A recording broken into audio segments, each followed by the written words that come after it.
I think Dom is here now. We are live. We are live. Oh, look at this. Two pop-ups. First of all, let me just get this. I haven't done this in a minute, so if I mess up, you have to excuse me. First of all, welcome to In the Paint. We are live on Facebook and also on YouTube. And, we're going to bring our realness, our takes of what's going on in the world of sports today. And today I'm joined by my main man, Chandler. How you doing tonight, Chandler?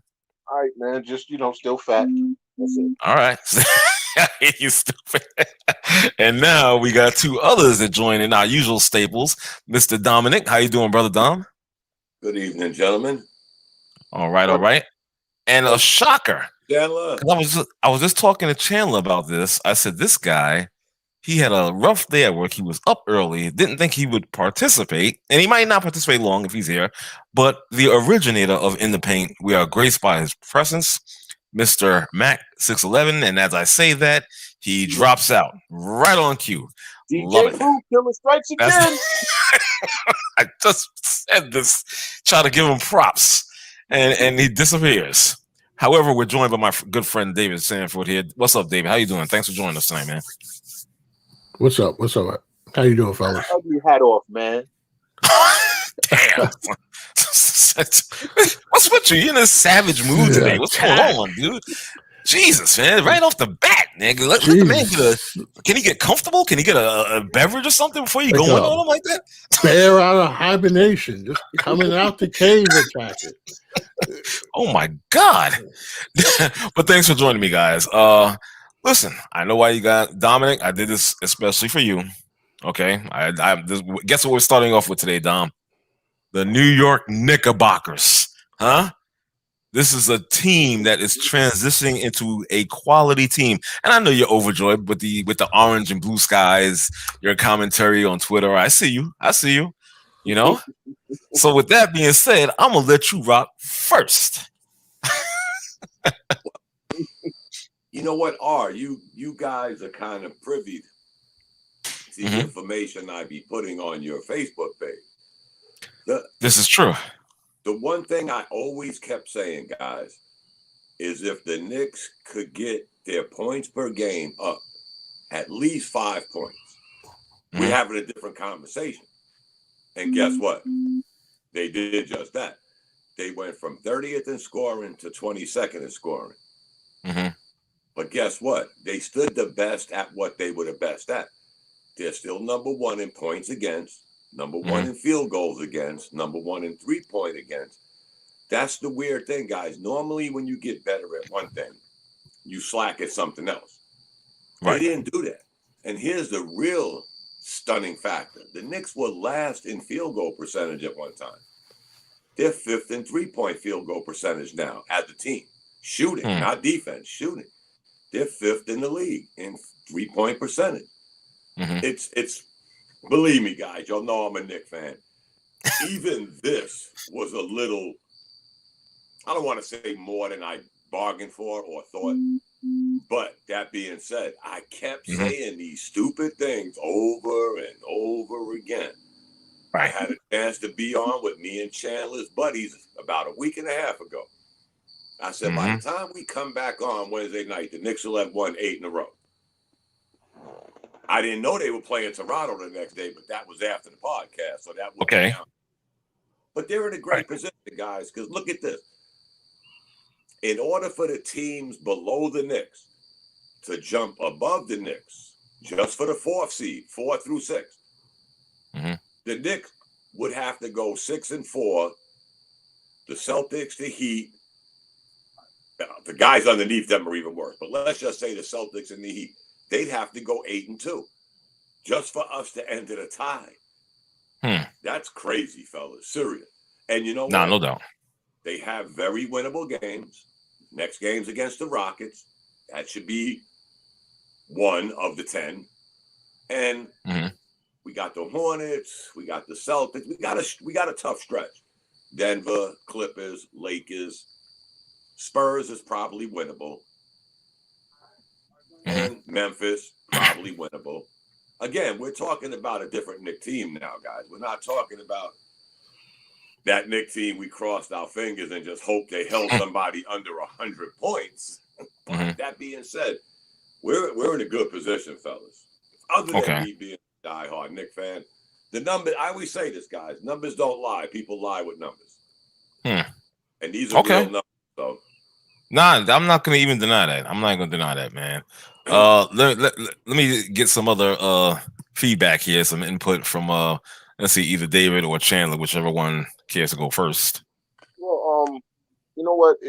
We started the season saying if we got a competent, professional looking team, right, and they were fighting for a playoff spot, this season would have been a rousing success. If that was the situation, it would have been a rousing success based on what we've seen with Fizz Clown and Bumbercheck and all the other clowns that's been coaches since Mike Woodson left, right? Right. Yes, sir. We got around to the All-Star break, and what we had was a more than competent team, a team that was playing defense, a team that you were comfortable saying, "Hey, this team is going to be good." Now you got a team that's fighting to have a home playoff game in the first round. Anybody that has anything negative to say, you're a Knicks fan, you want to complain about something, you need to shut the hell up. Because this season far exceeds anybody who thought, number one, that Julius Randle would take the step that he's taken, and nobody said that. You're a liar. Anybody who said, "Oh, yeah, I knew the Knicks beat 4C," you're a liar. Okay, I don't care what. I'm not trying to hear it. Okay, you better show me some proof, otherwise I'm calling you a liar. So you look at the growth in Randle. You look at the fact that I don't like a lot of guys on this team. I can't stand over Payton. I hate RJ Barrett. I hate his whole family. But yeah, I'm still on that. He's still on that, man. Come on, dude. But you have a team full of players who want to be coached hard. When's the last time that anybody can say that about their entire 15-man roster is a bunch of guys that welcome being coached hard, that need to be coached hard, and thrive under that. Like we've been like Thibodeau's gotten killed for years, so he runs guys to the ground. You got a bunch of guys who never want to leave the gym with a coach who always wants to coach. This is the perfect match. So, like I said, we got adults in the room in the front office. We got adults in the room on the coaching staff, and we have a team full of hard workers. They're not the best. None of them is the best at anything. Okay. No. There's warts in everybody's game, but Nerlens Noel, you got him doing the one thing he's good at, playing defense. You ain't got to shoot Noel, just block shots, rebound. Okay, Taj Gibson, go out there, set screens. Sandra Bullock, just shoot threes.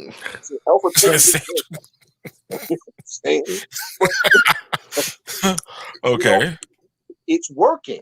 So everybody say, "Oh, we need this, we need that." Listen, enjoy this, because it's just going to get better with another year next season, but just enjoy this for right now, man. Can we just live? Can I live right now? Can we just enjoy this and live?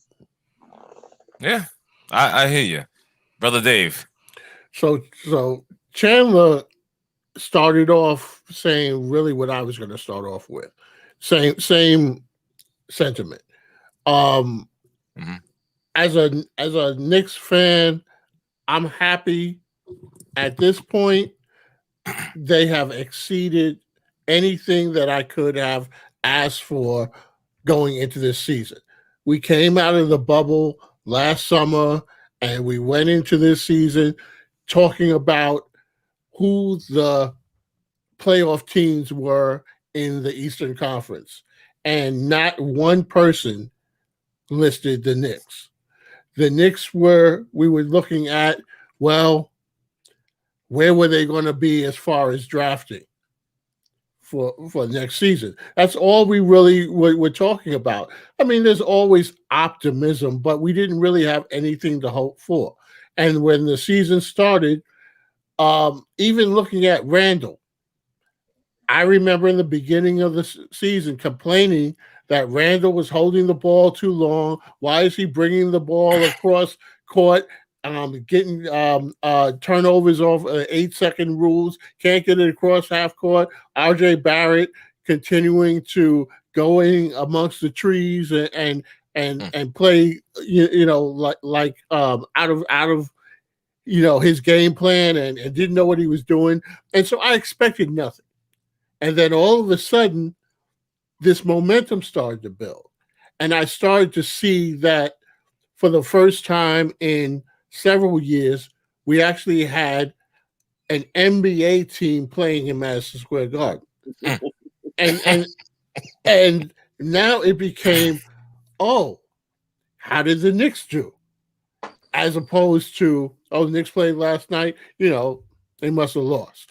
And so now we started to look at them differently. And anything at this point on is gravy for me. As Dom pointed out, we're in a really good position. But worst case scenario, we are better than what anyone anticipated going into the season, and that is a playoff team. Who would have said back in November, December, when we were going into the season, that the Knicks were a legit playoff team? Not the way that they were constructed. And we were talking about, the bringing in, looking at Westbrook and all these other guys just to legitimize the franchise. And now here we are going into May, and we are having a conversation, a special in the paint to talk about the Knicks' success. Mind you, Dom, I have to say this. I have to say this. Do you notice that it wasn't until R said that we're going to do a show that the Knicks lost?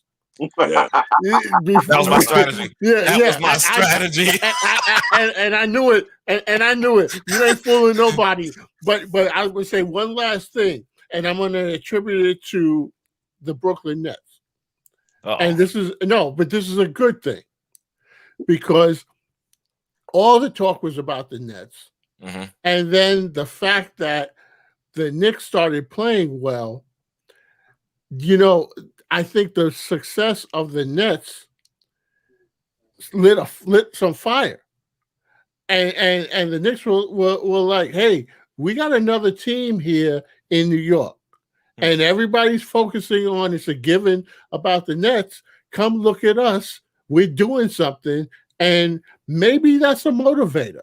I don't know. They're not. On paper, they are not the Brooklyn Nets. The way the Nets are constructed and everybody's healthy, they are the team to beat. But I think that what it does is it gives some incentive and motivation in New York that hey, the Knicks can be on the back page too. And I think it's a testament to what the Nets have done and just making New York City basketball exciting again. For sure. And I gotta just kind of hop on what you just said, Dave, in a way. And really, LeBron, I think, said it as well. The fact that if the Knicks are playing competitive ball and winning, it's good for the NBA. I have to agree with that statement. It's very good for the NBA. Well, I mean, that's how I think Dom had a little. You have a little problem with that? What? Yeah, of course I do. Why? That said, go ahead. Oh no, it's just. Oh no. It's great. It's great chatter. A lot of this stuff is great chatter.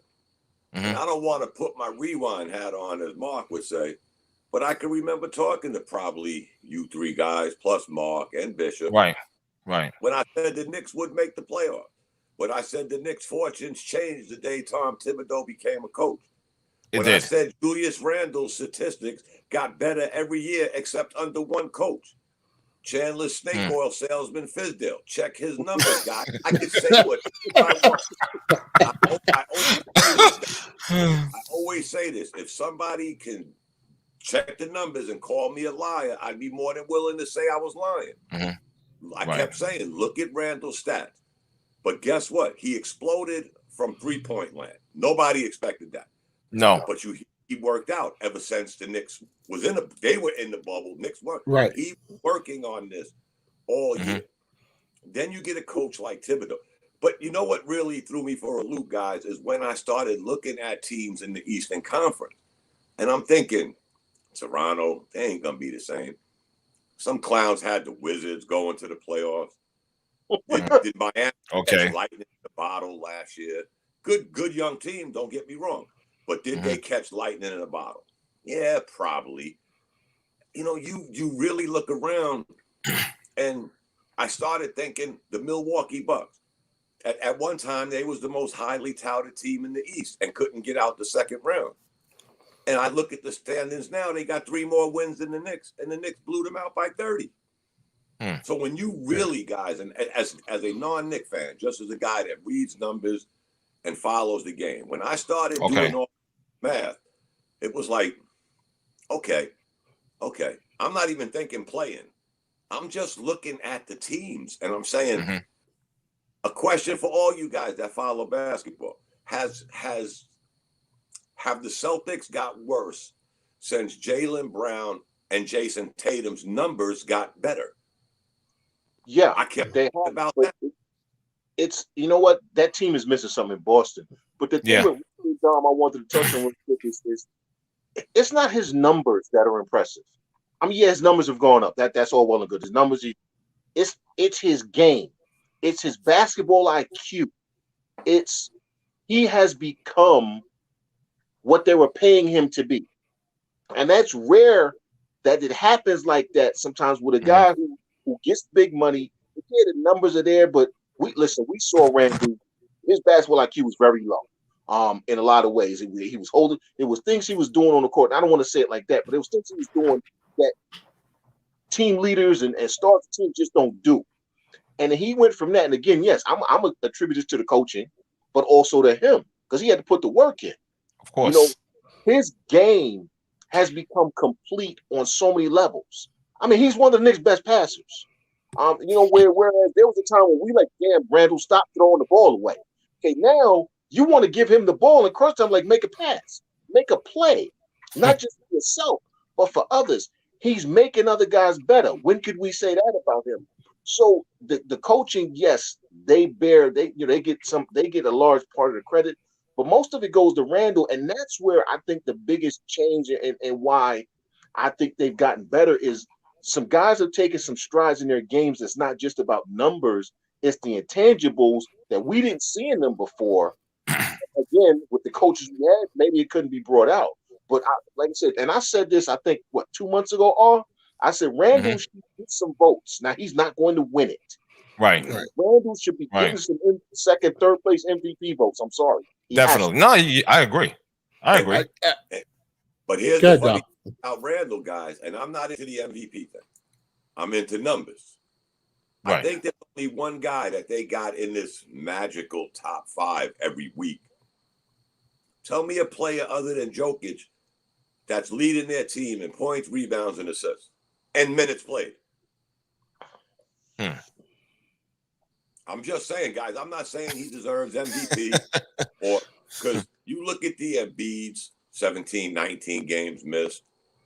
Who was the other guys they were throwing out? Greek Freak? No. I'm just looking at sheer numbers, guys. He leads the team. LeBron, LeBron, Harden, all missed it. All of them guys are out of the question. But again, I'm a numbers guy. Right. Okay. He leads the team, and he's probably up in the higher echelon of all NBA players in minutes played. And what did everybody keep saying? Oh, the wheels are going to come off. Tibbs is going to run them in the ground. Like, these guys are 54 years old. Well, that was, yeah. Players. But look at these guys and compare it to some of these guys they were throwing out there. They may have more points, rebounds, but assists, points, and rebounds. Come on, guys. He's had 5 triple doubles this year, 3 in the month of April. That's pretty good for a guy that we thought, well, we couldn't get nobody else, so we got Julius Randle. Hey, I was one of those guys. I'm not going to front. I was definitely one of those guys. I was like, all right. He's going to give us the usual pedestrian numbers that he gets. And that's it. We're not going to see anything rise above that. I was definitely one of those guys. I'm actually, believe it or not, and I'm saying this as a Brooklyn supporter and as a former Knick fan, because I had to get off that bandwagon. You already know I was tired of that shit, to be perfectly honest. But to see the way that they've been playing and under the coaching of Tibbs, I got to give it to them. I have to actually acknowledge them. You have to. You understand? It's just a real story. I'm like, yo, these guys are playing, blue collar ball, and that's just call for what it is. And that's the scary thing, R. And again, I love talking Knicks, but you start going back with all of these so-called Knicks fans, you know, that question Thibodeau, question getting was looking at a college kid that played one game, and we're 5 games into the season and we're ready to tank for him. You know, you look at all of that nonsense. Yeah. I keep telling you guys, the only reason I'm on Twitter is to piss people off. I have nothing else in life but to piss people off. But you rewind all of that shit, and you say to yourself, were they really fans? Really? Or how many times have y'all saw me type or say, tanking was never an option? You don't get many better times by getting worse. You don't. So now you got a foundation, and I don't want to hear all these stories now. Oh, you know, some people are looking to come to the Knicks. If it happens, it happens. Right. You know, it happens. I don't want to hear none of these pundits, you know, who had the Knicks in the lottery. Now all of a sudden they're the talk of the town and you want to get on the bandwagon. No, we don't need that no more. We don't need that validation. Real Knicks fans don't, because we suffered long enough. 3 of us on the line, at least. You jump ship. God bless you. I did. I did. I'm not gonna keep getting my heart broken. No, I'm not. I'm done. You know what's worse? You know what's worse than having a podcast knowing the Knicks were gonna lose? Stephen A. Smith pumping his fist. Go New York. Yeah, whatever. Off the radar. Shut up. And then we lost. Right. Yeah. I want to go back to Randall though, because Randall has impressed me in so many ways. He went from a guy like Dom said, you know, it's like, we couldn't get anybody else, and I was like, how quickly can we get rid of this guy? That was my mindset, because I didn't see anything that he brought to the table, and there was nothing. There was nothing that I saw in him that would make me believe that we would be talking about this Julius Randle today. Right. And so, but all of that, the key was that he put the work in. And for he's 26. And sometimes it clicks. You know, these guys come into the league very young, and as you know, as I often say, I work with high school kids. So you're talking about kids who are 2 years removed from high school, and I know what they sound like. I know how they think, and as mature as they can be for 19 years old, they are still immature in many ways. And sometimes something has to happen that either it clicks with them or they fall off. And with Randall looked inward.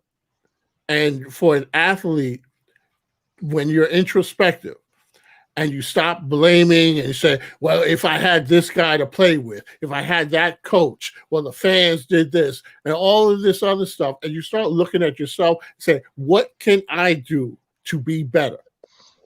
And that's sometimes a hard thing for an athlete, because they've been told through every stage of their lives that they are exceptional. And they are, because if you make it to the NBA, you are better than 99% of the other people out there. But it doesn't offer you the opportunity to be very introspective, because you're never told anything negative. You're always told you're this, and it's somebody else's fault. So for him to take upon that, and I saw, early in the year where he wrote the article to the fans of New York and say, this is what he did, and this is the responsibility that he took upon himself. And I think that's a leadership quality that the Knicks did not have either. So you got your best player on the court who's also exhibiting leadership, and others want to be a part of that. The teammates want to see that, and it's by example. I don't know what he's doing in the locker room or anything, but the example that he's put out there, that every night when the game is on the line, I'm willing to take that mantle and win or lose with me. And I remember the last game, I think it was that they lost before their streak. It was like a heartbreaker, and there was a call or that Randall thought he was fouled, and he was pissed. I mean, you see guys after the game hugging each other and dapping each other up. He was legitimately furious because he believed that an opportunity to win was taken away from him. And when I saw that, it's no coincidence to me that after that they went on this streak, because he was like, "No, you're not going to take it away from me. I mean, I'm going to win it or lose it, but it's not going to be taken from me by a ref or something else." And that showed me a lot about him. And what New York, we're as elite as we can be, we're still a blue collar town, and we like lunch pail type players. And Julius Randle is fitting that. And the last thing I'll say is Derrick Rose has surprised me. I think that was a key acquisition. Big time. It was a smart move.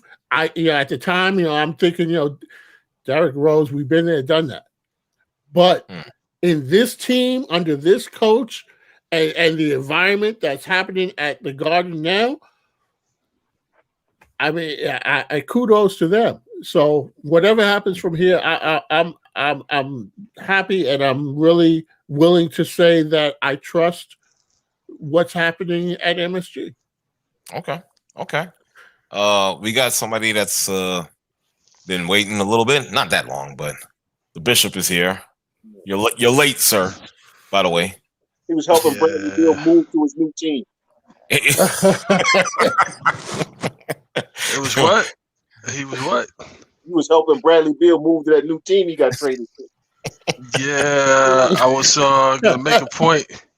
I was gonna make a point to mention that, but since you already jumped into it, since you already jumped into it. What's up, man? What's going on, fellas? Right. You already know. You already know what we let off with. And probably still gonna deal with it, just because you just arrived, so we're gonna allow you to get your stuff off. You know what I'm saying? Your thoughts off on the Knicks team. Yeah, I mean they doing the things that they're supposed to do. I mean, with the roster that they have, some of these games, it's like you're supposed to win those games. Like if you play the way you're supposed to play, I mean, you don't have to knock it out of the park. You just be consistent with what it is that you do, and you win those games. In actuality, I mean, they should have about 5 to 7 more wins on the record. But I mean, it's games that you lose into Detroit, you lose into Cleveland, you lose into the Hornets, like teams like that. You shouldn't be losing those games. And you do, like boneheaded things at the end or turnovers but I mean, I'm pretty excited about where they're going. I did not expect Julius Randle to, flourish as much as he has this season. I did not see that coming. And we'll see. I mean, if we get a favorable matchup in the first round, we could be looking at a second round exit. If we get that first round favorable matchup, because if we're in a 4 to 5 seed and Miami gets there, then I don't know how good we match up with Miami in that first round. But I'm liking Boston or the Hawks as a first round matchup. I'm liking that. I'm liking our chances in that. And I got to say too, I'm liking the fact that RJ is playing a whole lot better, even though he still has horrible shot selection. So that when they go to trade him, he'll be worth more. He'll be worth more. Wow. Because at a point, like if you bring in a superstar, you bring in a high caliber player, the shots that he's taking are not going to be there. So if you bring in somebody who's a legitimate scorer, it's like, and not for nothing, during the streak, he's had some good games, and he's had some games where it's like fourth quarter, you're not even in the game because we can't trust what you're going to do. and it's only in these last few games that he's played in the fourth quarter because Burke has been out. Yeah. But and so he's gotten some fourth quarter minutes by default. But I still, he's playing decent, but I still think we can do better at that spot. I still think we can do much better at that spot. I'm shocked that you even gave him some praise as much. No, he's hitting his shots. He's hitting his shots, and he's not. I mean, I will give him this. Like, if there's an opportunity, let's just say if there's 10 opportunities to take bad shots, he's only taking 3 of those opportunities instead of all 10 of them. Okay. So he has learned some self-control when it comes to. He still turns the ball over a little bit too much for me, but I mean, hey, we winning. So what can you? All right. I feel you. Well, let me change lanes and make a. Let me do a 180 real quick and go to the other side of New York, shall we? Let's go to a borough called Brooklyn, shall we, and get this going with this discussion. Yeah, that's right. Sigh, exasperated, whatever. Okay, hater. Even with all the injury issues and defensive deficiencies that this team has, Brooklyn still remains atop the Eastern Conference. How is that? Broken clock syndrome, my friend. Broken clock syndrome. Well, they've gotten better defensively. The defensive thing is well overstated. Yeah, right. They've gotten much better defensively than where they were. They, you know what? It's funny. We have 2 teams in this city that the guys don't get along. They all seem to like each other. They play well together, no matter who's there. You don't see an appreciable drop off in effort, no matter who's on the court with the Nets. Whether all 3 of them are out, 1 of them's out, 2 of them's out, whatever. No matter who's on the court, you don't see an appreciable drop off in effort. They're playing smarter. As they've gotten to know each other, and they play much. Joe Harris, man, listen, Joe Harris is living his best life right now.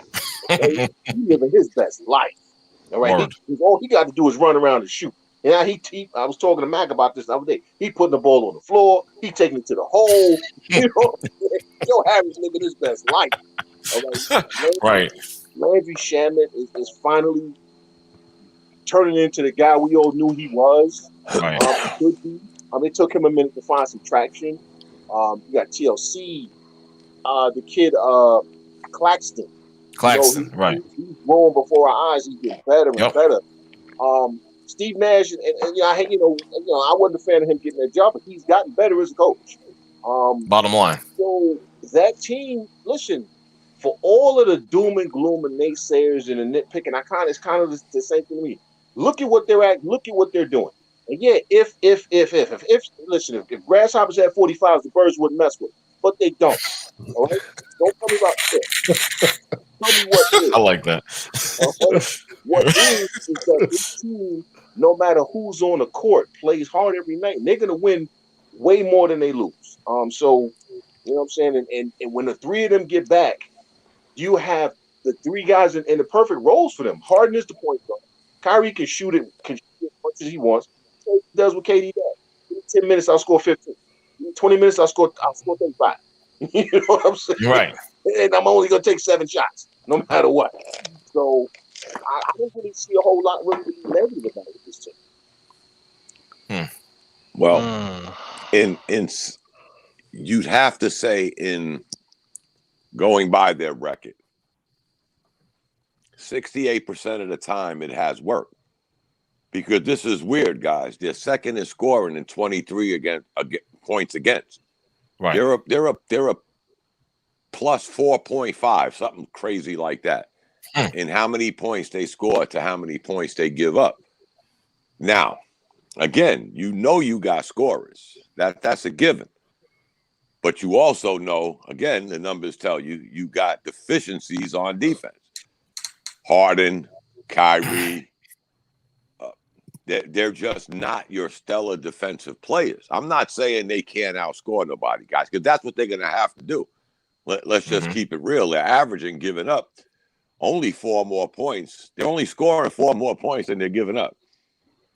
So you're going to have to catch lightning in a bottle offensively in a 7-game series. Yeah, you could probably do it 4 out of 7 times. That's what the numbers say, that you will outscore somebody. But it's really a funny mix, guys. I don't know if it's ever been that topsy-turvy, that a team has the best record in their conference. They're second in scoring, but 23rd in defense. I don't know if it's ever happened. It may have, guys. I can't go that far back. But when you think about it, guys, all of us know basketball. That's kind of weird to be that far apart. There's only one team scoring more points than them, but there's 22 teams giving up less points than them. Right. But they weren't last, though, Dom, and that's what I'm talking about with the defensive thing. They've gotten better because, remember, they were last. All right? Yeah. They were giving up almost as many points. At one point, they were only scoring one more point than they were giving up. Yeah, but some of those, like the stats are a little bit deceiving in the sense that I wonder if they don't weighted average like the teams that they're beating by these large amount of points. So I'll give you a classic example. So they play like Cleveland. When they played Cleveland, and we were making and Cleveland hit them with a 147. Right. It's like, and then the Wizards beat them twice, and the Wizards were playing like real shitty and losing to everybody, but they beat the Nets twice. And the Cleveland beat them back to back, and like a couple of those games. And it's like, again, when you get to the playoffs, and you playing the teams that can hone in on you and can figure out, okay, now when you get the big three back, what will happen is all of those shot opportunities that Joe Harris and all of these guys, all of those shot opportunities, they go away. Because when you got the big three out there, there's not going to be a lot of opportunities for all of these guys to get off, like how they're getting off now. So it's real easy for everybody to be like happy and so forth and so on. Now, when teams start honing in and Kyrie is having a harder time scoring and teams are taking advantage of the fact that, none of those three play defense, and then who's the starting center for the Nets? Still Jordan. Yeah. So DeAndre Jordan don't play any D. So you got 4 guys on the court that don't play D. Who's the 5th starter? Blake Griffin. Yeah. So you got the 5 guys on the court. Your starting 5 are all defensive deficient. And I don't remember any championship team that has won by just like outscoring opponents. This is going to be the first one. You have Phoenix, you have all of these teams that tried that philosophy, and it just doesn't work. At a certain point, it breaks down. At a certain point, it breaks down. And I remember it just breaks down, just doesn't happen. And then on top of it, if you look at the big 3 that you have there, neither one of those guys have ever been in a leadership role and has ever led a team without it being stacked to a championship. You had KD, who got those 2 finals MVPs, but it was because he was playing with the Splash Brothers. And you got Kyrie, who won his championship because he was playing with LeBron. I don't see any leadership. What? I don't see any leadership on that team. Okay. And it's gonna show. It's gonna come out. It's gonna come out when it's gonna come out. I don't even think I'm gonna tell you now. I don't think they're coming out of the East. And I put my money on that. How much? I don't think they're coming out of the East. We already got our bet on the side. I don't think they're coming out of the East. And it's not even. I'm gonna tell you. I'm gonna let everybody know. It's not about the money for me. Right. It's about the reckoning of what's gonna happen when you have to. Okay. Online in the group. I need to tell you one thing. Actually, 2 things. One, you're wrong. Of course. Of course. I go right for the jugular. I don't care. You're wrong. And it's going to be the first time in history where you're going to see the type of championship that this team is going to win, where they don't have to be that great defensively. They're going to outscore. This is going to be the first team to ever do this. I'm telling you right now. You heard it here first on In the Paint by R. Jones. Okay. And also, let me point out the fact, too. Hold on, Dom. The Bishop, you're wrong. I just want to make sure people heard that. Okay. You know, when you look at it, and it may happen, R, there's a first for everything. Exactly. When Bishop talks about, like, who you're playing, blah, blah, blah. But again, who you're playing after, let's say, 62 games. There's only 6 to 7 teams that have a worse field goal and 3-point percentage against than the Nets. And that's factoring some of the teams that Bishop was talking about, the Cleveland. You know, the games you're supposed to win. But those numbers are scary because nobody else, the only teams that are worse than them in those two categories I gave you and points against, are teams that ain't nowhere near making the playoffs, let alone making a run. We're talking the Minnesotas, the OKCs, the Sacramentos, right? Then the Nets. But again, when you're playing the same team every other night, like you're saying, it could happen. It can. No, there's no doubt about it. It can happen, but it also can happen where the wheels fall off. You know, maybe when you're playing the same team every other night, and again, some of those teams you may have to play, the Miamis, the Philly. Their defensive numbers are totally the opposite. But they're still not at the bottom, guys, on offense. But that's the thing. It's not as big a topsy-turvy as the Nets being 2 and the Nets being 23. It's not that big of a disparity. You guys are real selective with your facts because you want to keep talking about the loss against the bad teams, but you don't want to talk about the fact that they have a winning record against teams, and it's a really good winning record against all the teams that are going to be in the playoffs. So you neglect to mention that when you bring up they lost to the Cleveland and da. I didn't say that. You didn't. I did. Bishop said that. No, I'm just talking averages, Chandler. I'm not talking about who they played, who they lost to. Yeah, but obviously they have a winning record.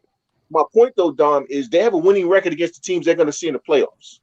They have a winning record against those teams, and they're not like 1 or 2 point losses. They're beating these teams. They have been beating these teams. So these same teams that we keep saying are so great defensively are the teams the Nets are beating. I'm not even a Nets fan, and I can be extremely unbiased about that. I'm sorry, Dave. Now I'll be quiet, but we have to tell the whole story. The whole story is that the Nets beat the good teams, and when they beat those good teams, it's not a 2 point game.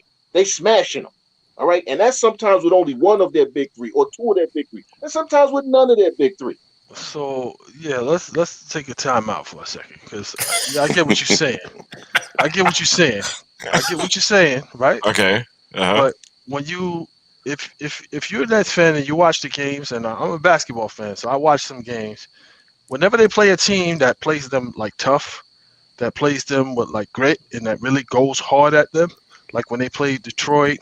When they play these teams, they don't win those games. So what I'm saying to you is, and if you next time you watch a game, when the game gets tough and like what's going to happen in the playoffs when they facing like a Philly or when they facing like the Bucks or somebody like that at full strength, it's not going to be a cakewalk. Like you guys are not going to be walking down into 3-pointers, and Dude's not going to be going to the hoop, and Bruce Brown is not going to be in the post, getting 15, 20 points in the quarter. Like it's not going to be that easy is what I'm saying. And not in the history of the NBA has there been such a disparity between offense and defense. At some point, it's got to click that even though we can score, we're going to have to stop some teams from scoring. Because if we just come up and down and just allow teams to like score and trade baskets, at some point that philosophy is not going to work. At some point. And when you start playing the premier teams in the playoffs, you're going to find out, hey, wait a minute, it's not as easy as we thought. And then on top of it, this is the first season. This is the first season that these guys have been together. It's like it just doesn't like when Miami got together, and these guys had played like the whole season, it still was tough when they got into the playoffs. And you had Chris Bosh, you had LeBron, and you had Dwayne Wade. It was still a tough sell. Okay. Oh, go ahead, Dom. No, and I was going to say, I always go back to the highly touted Golden State Warriors, who didn't have a bigger disparity as the Nets. The Warriors put up points, but they were still a good defensive team. But I always go back to that scenario, guys. They beat the Cavs without Love and without Irving. They lost to the Cavs with Irving and Love. Then they went out and got Kevin Durant. And they didn't win when he got hurt. So all of that being said, yeah, they was Splash Brothers outgunning people, shooting from 40 feet out. But when it came down to playing the tougher teams, i.e. Cleveland, who happened to play good defense, remember that, guys. Back in those days when Cleveland was on their run, they was a good defensive team. Okay. And so was Golden State. But the Cavs were nowhere near them in scoring. But they still managed to win 1 out of 2. Mm-hmm. It's hard, I'm not debating what you're saying. Anything can happen. I'm just going to saying, happen. I've never seen a disparity like this, guys. It's second and 23rd. And to Chandler's point, they still lost 20 games, Chandler. It ain't like they're 51-10. They still lost 20 games. Yeah, but they're still they're still atop the Eastern Conference. Yeah, of course. Well, and this is with their issues. You understand? So we're just gonna overlook all that. So imagine if we had these 3 guys on the court all at the same time, everybody was healthy. You understand what I'm saying? But then you got other issues. But then you got other issues, and then you don't have the support. Like what? Then you don't have the support. Like I said earlier, then that means that all of this free flowing offense that you have with all of the sidekicks, all of the people coming off the bench, you don't get that because the bulk of the time is going to your big 3. The bulk of your time is going to your big 3. I don't agree with that. So why do you have them on the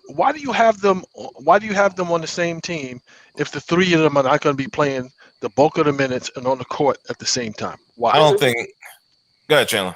Whether it's the bulk of the minutes or not, they're still going to let other guys are still going to have to contribute. See, in your scenario, you shut those 3 down and nobody else does anything. No. I'm not saying that. What I'm saying is it changes the dynamic of that team. It changes it significantly, and people are not taking that into account. It's like, right? But we are though, because these guys have gotten confidence now. Come playoff time, yes, there may be less shots, more defense, all of the nonsense. But if what if Kyrie's having a bad game? Well, Landry Shamet knows that he can shine. Bruce Brown knows that he can shine. TLC knows he can shine. So he and they're confident enough in these guys because they played with him enough and watched them and said, listen, I had a bad night. I'm giving you the ball and you killing it. He's going to pass them the ball. He's not going to then dribble into 17 dudes and try to dipsy dude dunk the rule behind the back. I put my hand in the crack, and you know what I'm saying, to flip it off the backboard. You don't think so? You don't think so? No, he's a hater. I actually watched them play. And all I'm saying is everybody wants to keep talking about, well, we've never seen. I'm going to tell you, you know what? Just because you've never seen it don't mean it can't happen. Well, that's the elephant in the room, Chandler. Yeah, but all them guys you mentioned, and it happens. It happens to a lot of pro sports teams, period. When them lights get brighter and they get hotter, are these guys going to be the guys they were in the regular season, 72 games against, some subpar team, some not subpar team? The lights get hotter. Can they do it? I'm not saying they can't, guys. I'm just being that elephant in the room, saying it may not be as easy as everybody thinks it is. Right. Because if it was on these guys, hey, I wish them the best. Don't get me wrong. I don't. Let me just throw this in there because you guys all made a lot of good points. But what I'm hearing tonight in this conversation is a team that on paper looks like a championship team, no doubt. But I'm hearing a debate and convincing from both sides of why they are or are not. And what that tells me is they've got a lot of questions. And to be this good on paper, to have this many questions about where if you are a Nets fan, you're using numbers to convince why they can win. And if you're not a Nets fan, you're using numbers to convince why they can't. Usually, when you have a team that is that superior, the doubters, the voice of the doubters is not as strong. But I'm hearing compelling arguments on both sides, which leads me to believe that the Nets are not a given. And nobody's a given, but I mean, in the sense of, what they look like with their personnel, they've got too many questions. And I think those questions are legitimate. And the biggest question in the room for me is, can they stay healthy? Because if you've got Harden as the only one that is healthy, and then he gets hurt, and then KD comes back and he's healthy. I mean, I've never really seen them as three, as a unit of three. We talk about the big three, but it's usually I'm getting 1 or 2/3 of that. And in a playoff series, it's a different animal than it is in the regular season. And you can't do the resting. I mean, it's every other night, ground and pound. And I don't know if these guys are sustainable. That's what scares me about their chances. If they can stay healthy, I think they can beat anybody. But if they can't, and they have not proven to me that they can remain healthy, I don't see the other pieces as being able to sustain them over a 7-game series. I agree with that. You can get away with it in the regular season because we don't look at it in the terms of a small series. We look at it over the course of a larger number of games. And so we take, couple of losses here. Then they win 3 games and a couple of losses here and there. But in a 7-game series, a couple of losses, and you can find yourself with the backs up against the wall. Now stakes are different. Yeah. Okay. Now that's where the real inner stuff comes out of you of a winner or not. Because it starts getting you start getting the questions post game. You're down, so you're down this amount of games. KD's health is questionable. I saw Kyrie limp. And all these things you have to feel that over the course of a full season, you don't get those same kind of questions in the same microscope, under the same microscope. And so I think that, do I think that they are capable of winning? Absolutely. I think they are one of the top teams in the NBA, unquestionable. Okay. But in the playoffs, I don't know that if they can't stay healthy, those other things, those other numbers aren't going to mean anything. And you're going to have guys who were complementary players placed into roles and positions that they might not be comfortable in when the bright lights are on. That's all I'm saying. To R's point, and I understand what R's saying, that this could be the first time this ever happened.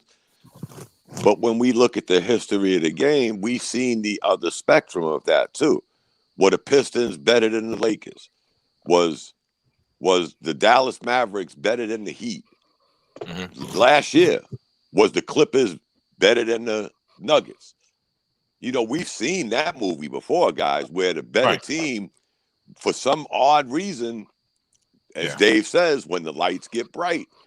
And we already know the history of some of them, i.e. James Harden, who has shrunk when the lights got the hottest. So it's not like we've never seen this movie before, guys. If you could actually sit here and tell me the Dallas Mavericks were better than the Heat The Denver Nuggets were better than the Clippers as much as I hate the Clippers. I'm just talking about better teams, better records, better players. It happens. It really does happen. I mean, I'm not saying it's going to happen, or I'm not as confident as you saying this is going to be the first time this ever happens, because if what I'm saying happens, it won't be the first time. We just saw it last year. I mean, the Miami Heat went to the championship, guys. Right. Really? Think about that for a minute. When we start, spewing all these numbers and takes, the Miami Heat went to the damn championship last year. And they were not the most potent offensive team. No, they beat they came out of the East just basically off of grit and just deboing, because it was supposed to be Milwaukee. It was supposed to be Milwaukee coming out of the East. Wait, I got a question. Hold on, I got a question. Because y'all keep talking about this and this has never happened. This has never happened. Give me 1 second, because I got to turn this vibrating nonsense off on this phone. So give me 2 seconds here. But there we go. The 1975 Golden State Warriors. Anybody want to tell me what their record was? Anybody? You said 1975. Yes, 75. You keep talking about what's never happened in the history of the game. So I'm gonna ask the question again. The 75 Warriors won 48 games. They beat the Washington Bullets, who won 60 games. The Bullets had Wes Unseld, Elvin Hayes. They were far better defensive team. Guess which team won? The team that was just running up and down the court, killing people in scoring. So it has happened before. Maybe not to the extent that the Nets are, but it has happened where you had a team that was primarily built on offense that won a championship. Okay, no one's ever going to confuse that 75 Warriors team as some kind of defensive stalwarts. Okay, so it has happened before. So we keep saying we've never seen it, but you only looking at recent history. So hold on for 1 second. You said 1975. Yeah, 75. 75. So if my math serves me correctly, that's 25. That's 2000. So that's like 46 years ago. You saying? Yeah, the Rick Barry Warriors. Yeah. 46 years ago. Okay. But you could say this. You could say the same. You could say the same thing for the Knicks beating the Lakers back then. The Lakers had all the scoring. Yeah. They had Chamberlain, they had Baylor, they had West, they had Goodrich, they had all the scorers. And they the were Knicks also just said, defensive team. They were also a very good defensive team. But they would. You look at them and you look at the Knicks. The Knicks played defense even back then, guys. Let's if you want to go back that far, I can go with you.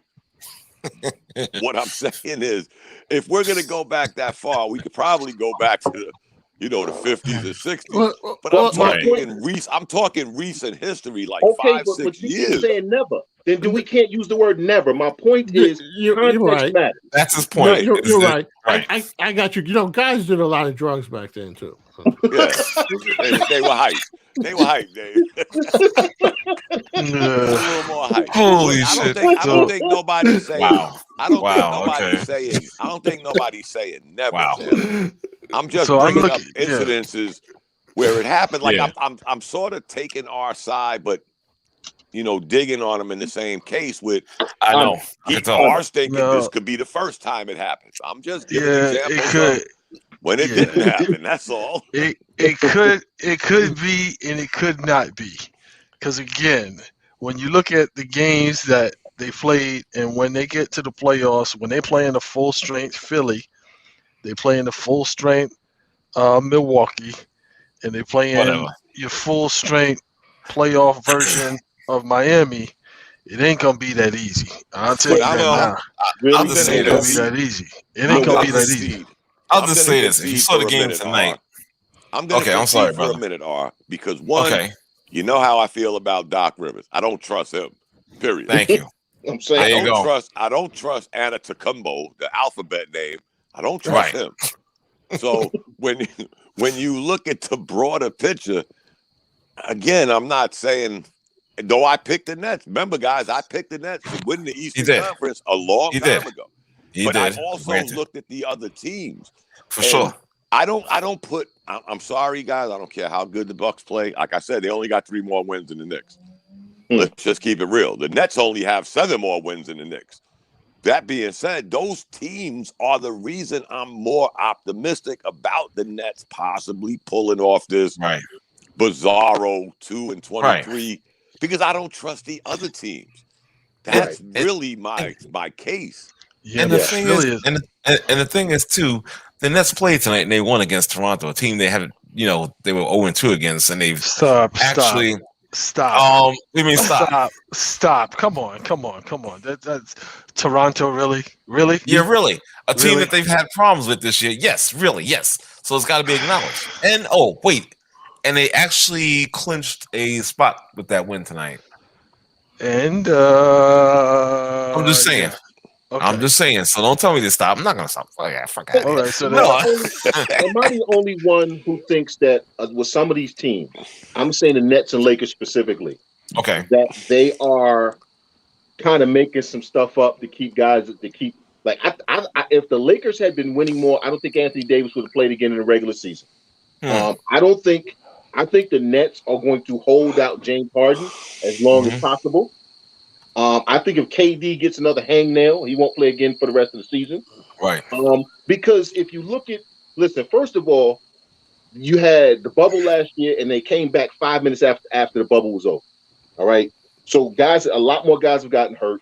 And what I'm seeing some playoff teams do is they start to put guys in bubble wrap. Oh, he's got a contusion. He's going to be out 17 weeks for a contusion, for a bruise. He's out 17 weeks for a bruise. Right. So, and that's kind of what I think that's what the Lakers are doing with LeBron. I think LeBron could have came back probably in a week. I don't think LeBron plays the rest of his regular season. I don't blame him. Because if you look at the shortened off season, the compression of this season, I think what the Nets are doing, the Lakers are doing is actually smart. They're taking their bet. They're taking the guys that they think are the most fragile. And Kevin Durant was out how long? Right. How long was he out? But 2 months. 2 months. There's a flip side to that too, Chandler, because for the bulk of this, the teams that went the deepest in the bubble, other than the Lakers, they've suffered the least injuries. Well, no, and some of them hurt now. Some of them were freak injuries, like what's the kid on Denver, Murray? Yeah, Jamal Murray's hurt now. He just blew his leg out. That could happen. But a lot of these teams that weren't even in the bubble, what's their excuse? You got guys that are dropping left and right, and they're using this NBA thirstism. That this has become the get out of jail free card, the bubble, the quick turnaround. You know what, guys? Forgive me for saying this. You signed up for this. You, the owners, the union, everybody and their mother signed up for this. So, but I looked around, guys, and a lot of the guys that got hurt and have missed time, Kevin Durant, James Harden, Kyrie Irving, who wasn't even in the bubble. Some of these guys didn't even make it to the bubble wrap. And they're the ones that are hurt this year. Kyrie hasn't really missed that many games this year, if you think about it. Compared to seasons past, this is probably the least amount of games he's missed in a long time. And he's probably still missed double digit. Right. And I'm saying this is still probably the least amount he's missed. And most of the ones he's missed haven't been because of injury. It's been because he's been taking personal days, whatever. Listen, I ain't got a problem with that. We're in a damn pandemic. You need to take a personal day, take that personal day, as many as you want. All right. I don't care. I don't want to hear about and I don't care about what they get. I don't care. Everybody's dealing with this differently with their families and everything, because there's people's families involved in this as well. It's not just the athlete. You know what I'm saying? It's their kids and it's their wives and their moms and this and that who are stuck in these houses and stuck in, and they have to, we all know how this works. If you're the guy making the most money, everybody ringing your phone or texting you or showing up at your door. You know what I'm saying? So, I can't pay my rent in the pandemic. So, I ain't got a problem with him missing the time. But I was just curious as to what you guys thought, because I honestly think that the Lakers and Nets, like I said specifically, are kind of using the injury excuse to hold these guys out versus they actually really still being injured. I agree. It's interesting. Yeah, I agree with you on that, because I'm like, a high ankle sprain with all of the technology and all of the trainers and all of the stuff that they have available to these guys 24 hours a day. I'm like, so you missing how many months because of a high ankle sprain? Right. And then Kevin Durant, I'm like, you missed like almost 2 months You played in January and then you didn't play again until the end of March, Right. and then somebody hits you in your thigh and you out again. Right. Yeah. And I'm just like, yo, like what's going on? Yeah. And again, like to me, like I always look at it like when you look at ball players and you look at like guys who say, yeah, I want to win. I look for that hunger. I look for that aggression. I look for that it. You know what I'm saying? Like when Jimmy Butler said, yo, I want to win. They're not the best team, but that drive that he has to win pushes and excels them.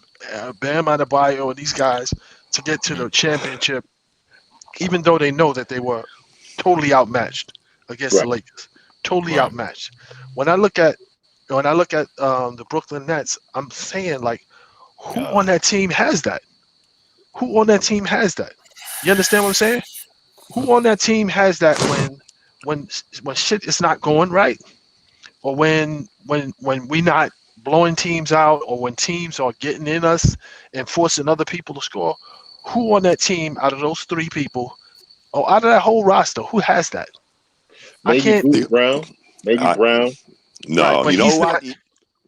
You know who I think has it, but he does it so quietly because he can't be stopped. We can't avoid that elephant in the room, guys. I don't care what happens, what this guy, Kevin Durant cannot be stopped.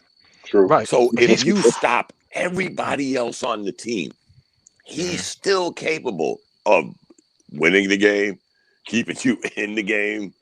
So that's to me, because I like Kevin Durant. To be honest, I'm not a Nets fan, but I like Durant. I like Durant, Westbrook. They're not Knicks, but I like them. But I find Kevin Durant, even on a bad leg, guys, he's probably the most unstoppable player in the NBA. Jokic is different. The Joker is different because he could take you in so many different ways, and he looks like he's so slow, so he don't look effective, but he puts up triple doubles.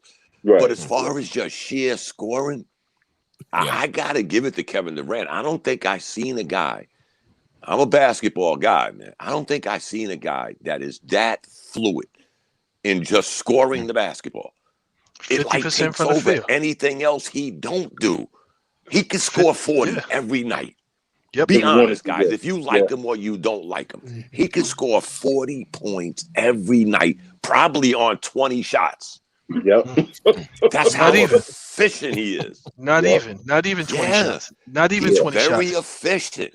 You don't see him jacking up shots. You don't see him forcing his way to the bucket. You know, he's just that fluid where when you look at him, you be like, yeah, he's going to score 35. It's just that simple. And then he scores 35.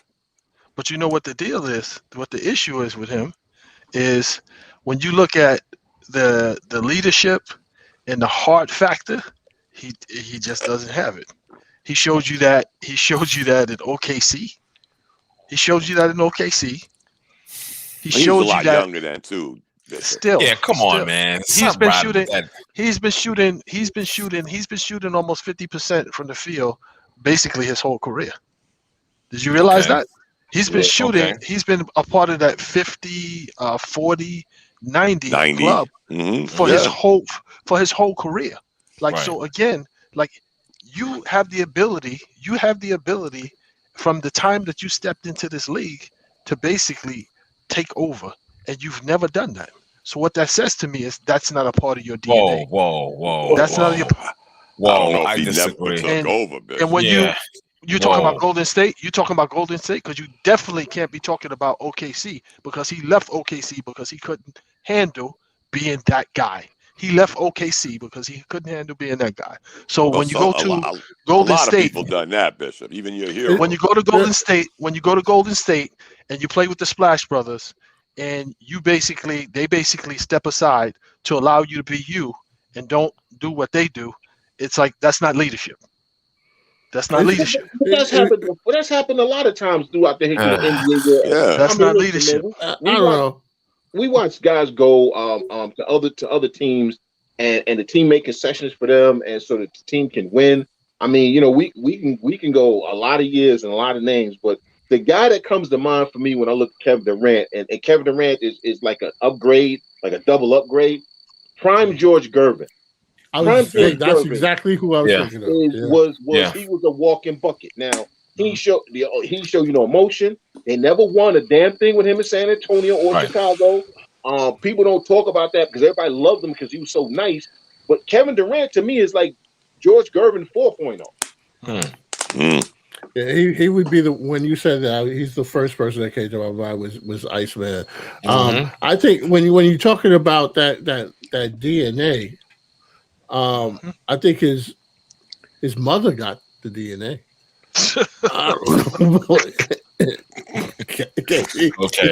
Okay.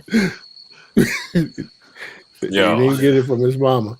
But when you talk about that, guys, and another hot topic nowadays, you take a guy like Russell Westbrook, who gives you that every day, but we find flaws in that. Right. I mean, really? Yeah, I mean, what do you want? You want apples, you want oranges, or you want sushi? I don't know. Neither one of them is one, though. Neither one of them has led a team anywhere. So then it becomes a thing of preference, Dom. So if you like seeing a guy who's always showing you all of his emotion, that's fine. But that doesn't mean I get to denigrate the guy who burns on the inside but not on the outside.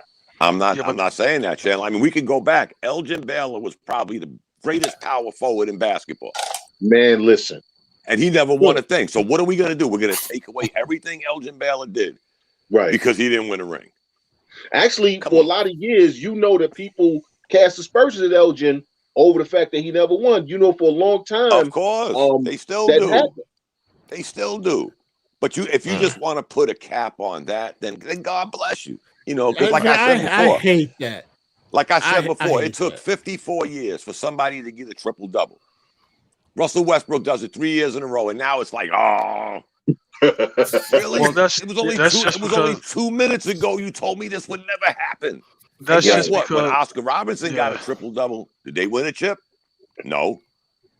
When he got his only triple-double, did they win a chip? No. Not even close. Nope. So when they probably weren't even as competitive as some of the teams that Russell Westbrook has put. Think about this guy. He's averaging 21, 11, and 11. But the problem, I don't care how good Bradley Beal is. We already seen the Bradley Beal minus Russell Westbrook show. They don't win 27 games. They don't win 8 games in a row. I don't give a damn how erratic, which he's shooting 41% from the field, said Russell Westbrook. You think they're winning 27 games without them triple doubles? Really? Yeah, but come on. Why did they wind up in a hole though? I like West. They had a lot of injuries. But I'm saying I like Russell Westbrook. They had injuries, and he was shooting. He was dogging it. He was dogging it for the majority of the season. He's averaging a triple-double, shooting 41% from the field. Yeah, he was shooting poorly in the beginning of the season. People lie with numbers. But I'm saying in the beginning of the season, in the middle of the season, he was shooting poorly, and they don't play any defense, and that's what was. And then he hit his stride, and he became the Russell Westbrook that everybody knew and loved. And now they starting to win games. But the reason why because when he first got there, I was thinking that we would have seen this from the beginning. We would have seen this 21, 11 and 11, this triple double Russell Westbrook. I was thinking that we were going to see that from the beginning of the season, and we didn't. It took them a while. It took them a while before they hit their stride, and it's still kind of like okay. And when he started hitting the stride, he was off. His shot was off. Well, the Knicks were 30th in scoring at one time too. I mean, things change. Did Russell Westbrook go in there a little coy? He didn't want to steal nobody's thunder. But when I tell you what, guys. When he turns that switch that says Russell Westbrook, they win 8 in a row. Right. They got 27 wins. They got as many wins as the Pelicans, and everybody's saying the Pelicans should be in the playoffs. Oh, don't get me started on that nonsense. Don't get me started on that whole made-up playing thing just to get Zion in. Yeah. Oh, I don't that's like what the playing thing is. The playing thing is just designed to get Zion in, and the best thing that's going to happen is the Grizzlies are going to get in, and the Kings are going to get in, and the damn Pelicans won't. Well, the Kings ain't going to get in, but hey, the Grizzlies will. But I don't like that playing either. So you saying that because everybody had 72 games, guys. We talked about this last year. Everybody had 72 games. If you weren't 1-8, sorry. You know, Right. I'm not that old where I don't like change. But if you're just making change for a money grab, knock it off. Because you ain't fooling nobody. But again, it's, with the play-in thing, like, so what are you actually talking about? You're actually talking about two bottom teams playing each other to play another bottom team to see who gets in. Yeah. Like nobody cares. Nobody cares. Like nobody Right. cares. It's not like. But Bishop, we got to listen to the Zion. Listen, I don't have anything against that kid. He's very talented. You know what I'm saying? There's a parts of the game I like, parts of the game I don't like. Regardless, I have nothing against him. I'm sick of the hype train. Okay, I'm sick of you trying to tell me he's the greatest thing since sliced bread and the team is trash. Now, a large part of Stan Van Gundy is garbage and shouldn't have a job as head coach. And the fact that he coming and told me we're gonna play defense and his team can't stop a dead man from scoring. Okay, Damn.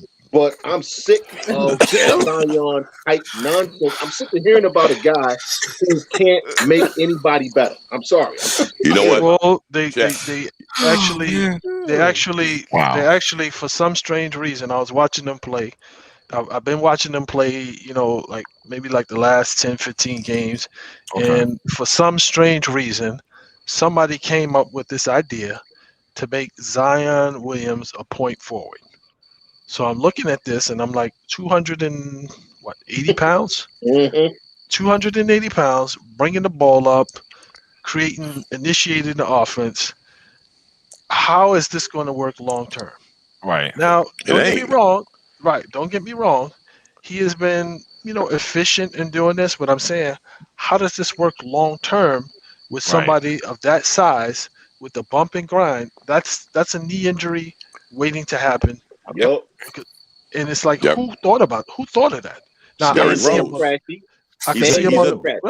He's a bigger version of Derrick Rose. Derrick Rose in the beginning never knew how to take it easy. He had that hard game, that pounding, very athletic, but he seemed to have worked too hard.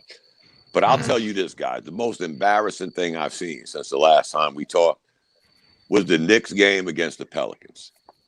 Please, if any female is out there, don't throw the Me Too hashtag on me. Doris Burke was a complete, utter embarrassment. For 3 quarters, 75% of the game, she's hyping Zion Williamson. Pelicans trying to make a run. Then all of a sudden in the fourth quarter, like I missed the first 3 quarters. Oh, the Knicks are pretty good on defense. That Julius Randle, really? You think I missed the first part of the game where you was doing the hype machine? Probably. You know, I understand. It's the NBA. She works for the NBA. But stop it. I'm not that stupid. That's every Pelicans game, though, Dom, and that's why I said that. But it was just embarrassing that time, Chandler, because it was a nationally televised game. TNT, NBA TV. Listen, I watch games on NBA TV. You would think Zion Williamson was the only guy playing. They was playing by himself. You know, some guys shoots a shot. Zion got the rebound, and Zion dribbled past the other dude. And you know what? Are the playoffs going to start next month without the Pelicans? Yeah. I hope so. Yeah, they are. The problem with the Pelicans, so they had about 10 games that they lost by like 2 points. 1 or 2 points. They had about 10 games that they lost. So what that says to me is their coaching sucks. Because at some point you got to say, okay, well, the reason why we lost this game is because we didn't do something on defense. We didn't close out. We didn't get a rebound. We didn't do this. And you still can't, like after the 3rd or 4th game, you should have been able to get these guys tuned in so that we don't have those deficiencies, because we don't, if you're serious about making the playoffs, and they still have it, we just get these press conferences where he throws those little arms up in the air and makes a bunch of statements. We don't play defense. A high school team would beat us, and so forth and so on, which you basically demoralizing a young team. You're demoralizing the young team, and it doesn't bode well for you long term, because these guys are not going to play for you. They're not going to play for you. Nope. Well, they still are the Pelicans. Let's not get it twisted. They're the Pelicans. And you know what was funny is the other golden boy, I forgot his name, the GM, who was highly touted coming there. David Griffin. Okay, yeah, right. Yeah, right. The other highly touted guy hires this highly touted guy And you know what? Sometimes, guys, I'm not defending coaches, but sometimes, you know, these players just make bonehead plays. I don't know if y'all saw the game last night with Utah. They didn't even know how to. 5 seconds left in the game, and they didn't know what to do on defense. Yeah, that's Gobert. 5 seconds left in the game, and they were playing the Kings. Really? And they lost to them twice. I'm like, you can't blame the coach for that. I'm sorry. My God. Some things you just got to look at the player and say, I don't want to curse, but you know what I mean. I hear you. I hear you. Damn, man. That dead man is averaging 25. Who is? Dwayne Deadman. No, Chandler's dead man. Oh yeah. Yeah. So it's weird because I watch those games the Pelicans play, and not like before this at the beginning of the season, the ball and the creation of the offense was Brandon Ingram. Mm-hmm. Like he was the guy. He was the guy that the offense ran through, and then all of a sudden the shift was made. So now Brandon Ingram is on the kind of like the outside, and like he got to eat what's left. Right. You know what I'm saying? Because what's the name is creating for everybody else. Right. And I get it. But it's like that was the best thing that you could come up with. That was the best strategy that you could come up with. Yeah. Because I could say keep Zion in that dunk box on the baseline on either side in that dunk area and cut into the basket, and he still gets the same amount of points without all the wear and tear on his body. There you go. The weirdest thing is, guys, and I'm not no Lonzo Ball fan, but they did all of this and took the ball out of Lonzo Ball's hands when he's having his best season. Exactly. Go figure. Exactly. I really couldn't understand that. Go figure. And that's why I think this team is quit on Van Gundy because I hope he comes to the Knicks. What's happened is that they decided to just make this all about Zion and say screw everybody else. When you have a pass first point guard who's a hell of a passer in Lonzo Ball. You have Brandon Ingram who can do everything that Anthony Davis can do. Okay. And you got Zion, who, if you put him on the block and you just run pick and roll with him, just run pick and rolls. You have him cut to the basket. If it's not there, you throw it out to Ingram. You have shooters. That if you look at the talent on that roster, that team should not be terrible. I'm sorry, that team should not be terrible. Yeah, you're right. Man is the wreck. 100% correct. Yep, you're right. But I'm just saying, I looked at this and we all clowned him. Lonzo Ball, a lot of people's fault. Yeah. But this is his best year. He's shooting better. He's definitely a good passer. Yep. He can rebound. He plays good defense. And you went in the total opposite of you. Come on, guys. You waited for this. You waited for this kid to become this and then said, well, we really appreciate your improvement, but we're gonna take the ball to hands. I don't believe he was as hurt as he was. I don't even think he was as hurt as people say. I just think he probably got fed up and said, this is my last year. Why kill myself? I'm on a team going nowhere. I would not be upset if the Knicks got him. I'm just being honest. He's a good point guard, and the Knicks need a point guard. They still need a point guard. I love Derrick Rose. I'd like to see the Knicks get a true point guard. Lonzo Ball. Yeah. He's the best one available. True. Yeah, pretty much. And a lot of good point guards out there. I mean, they need a shooter. They need a Joe Harris type guy, just a dead shooter. I don't care what else. I don't care if he can't do nothing else. I need a guy who's a walking shot maker, say like a Lou Williams. And I tell you, when you give me Lonzo and Lou Williams, I'm good. I would take Lonzo because if you keep Derrick Rose, and I've always said this guy is quickly becoming a better two guard than RJ Barrett. I like RJ Barrett's improvement. Don't get me wrong. But his decision making, not even his shot selection, his decision making is, I'll tell you what, guys, I watched that game last night. Knicks were up by one. He goes down court. He goes down court 1-on-3 and don't know what he's doing. And the game's flipped right after that. That's his go-to move. It was a 5-point turnaround that quick. The Knicks never got back in the game. That's his go. I'm telling you, every time I see it, at least once a game, I see him going in there and he's surrounded 3 players, and he's trying to put up something right at the basket. And I'm that looking play. around, and all these other guys are wide open. And I'm screaming at the TV, he's open. But that's RJ. Nope. But I'm gonna say this that I think has failed is you got too many of these guys making the leap to the NBA, and I don't think that they are ready. Talent-wise, everybody's in a rush to get to the NBA, and they are good enough as far as physical talent, but they don't know the game. They don't know. I mean, Right. a lot of people may feel otherwise, but I just feel that 3 years in college, I think is really. I'm not saying that we should make a rule and say you can't, because I'm not trying to take money away from anybody. But I think that what you see is there's a big difference between an 18, 19-year-old in the NBA and a 21, 22-year-old who has played under a teaching coach. Because coaches in college, the whole thing is screwed up to me. Because here's the thing. College is an academic institution. You can get a basketball education too. Right. And so if you have a coach who is a teacher, just like you have the professors in the classroom, you have a professor in the gym that teaches basketball, and then these guys get to the NBA, they shouldn't be learning the basics on the job. It's not like baseball and maybe hockey where you have a minor league system and these guys can develop. I don't want to see that. What the kind of development that I want to see in the NBA is the development that Julius Randle did. That's the type of development I don't want to see. Okay, RJ, you have the ball. There are 3 guys under the basket. Every one of them is bigger than the other one, and you're the smallest guy. What are you going to do?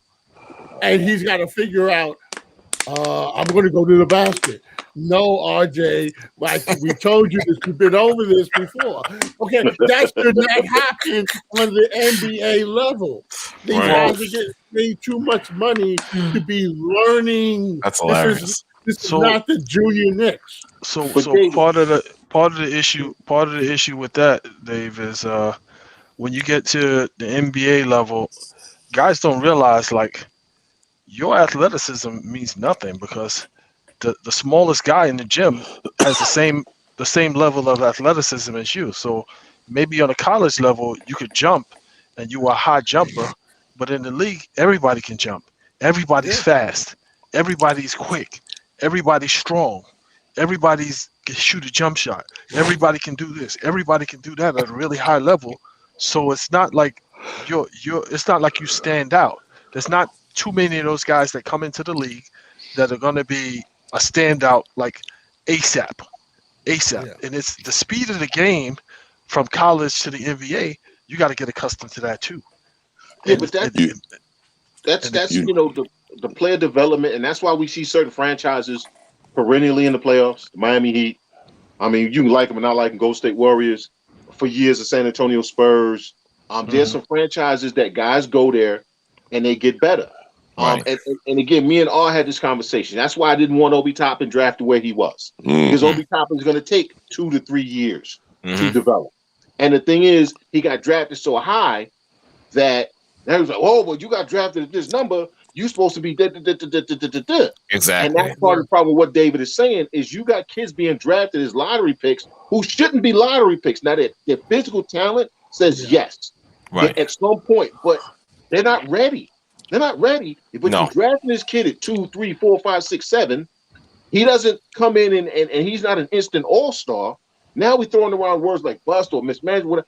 I look at the kid James Wiseman. People were criticizing Golden State. I like the way Golden State was handling Wiseman. They were making him earn things. We saw this with Michael Porter in Denver. We saw it with LaMelo Ball in Charlotte. They were making him earn things, but also teaching him along the way and watching his game get incrementally better. You understand what I'm saying? And Barrett, listen, for all the criticism we've been giving Barrett tonight, Barrett has gotten better under this coaching staff. Will he get even better next season?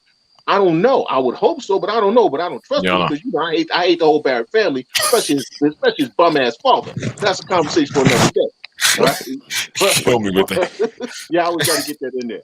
But my point though is that the fans have to understand that these kids are not ready, to be primetime players, but they're going to bad organizations who don't know how to develop them, and they're unwilling to send them now to the D League, G League, whatever letter they're using at this point, to get better. Because you know why? Because when you drafted him number 3, he got to play.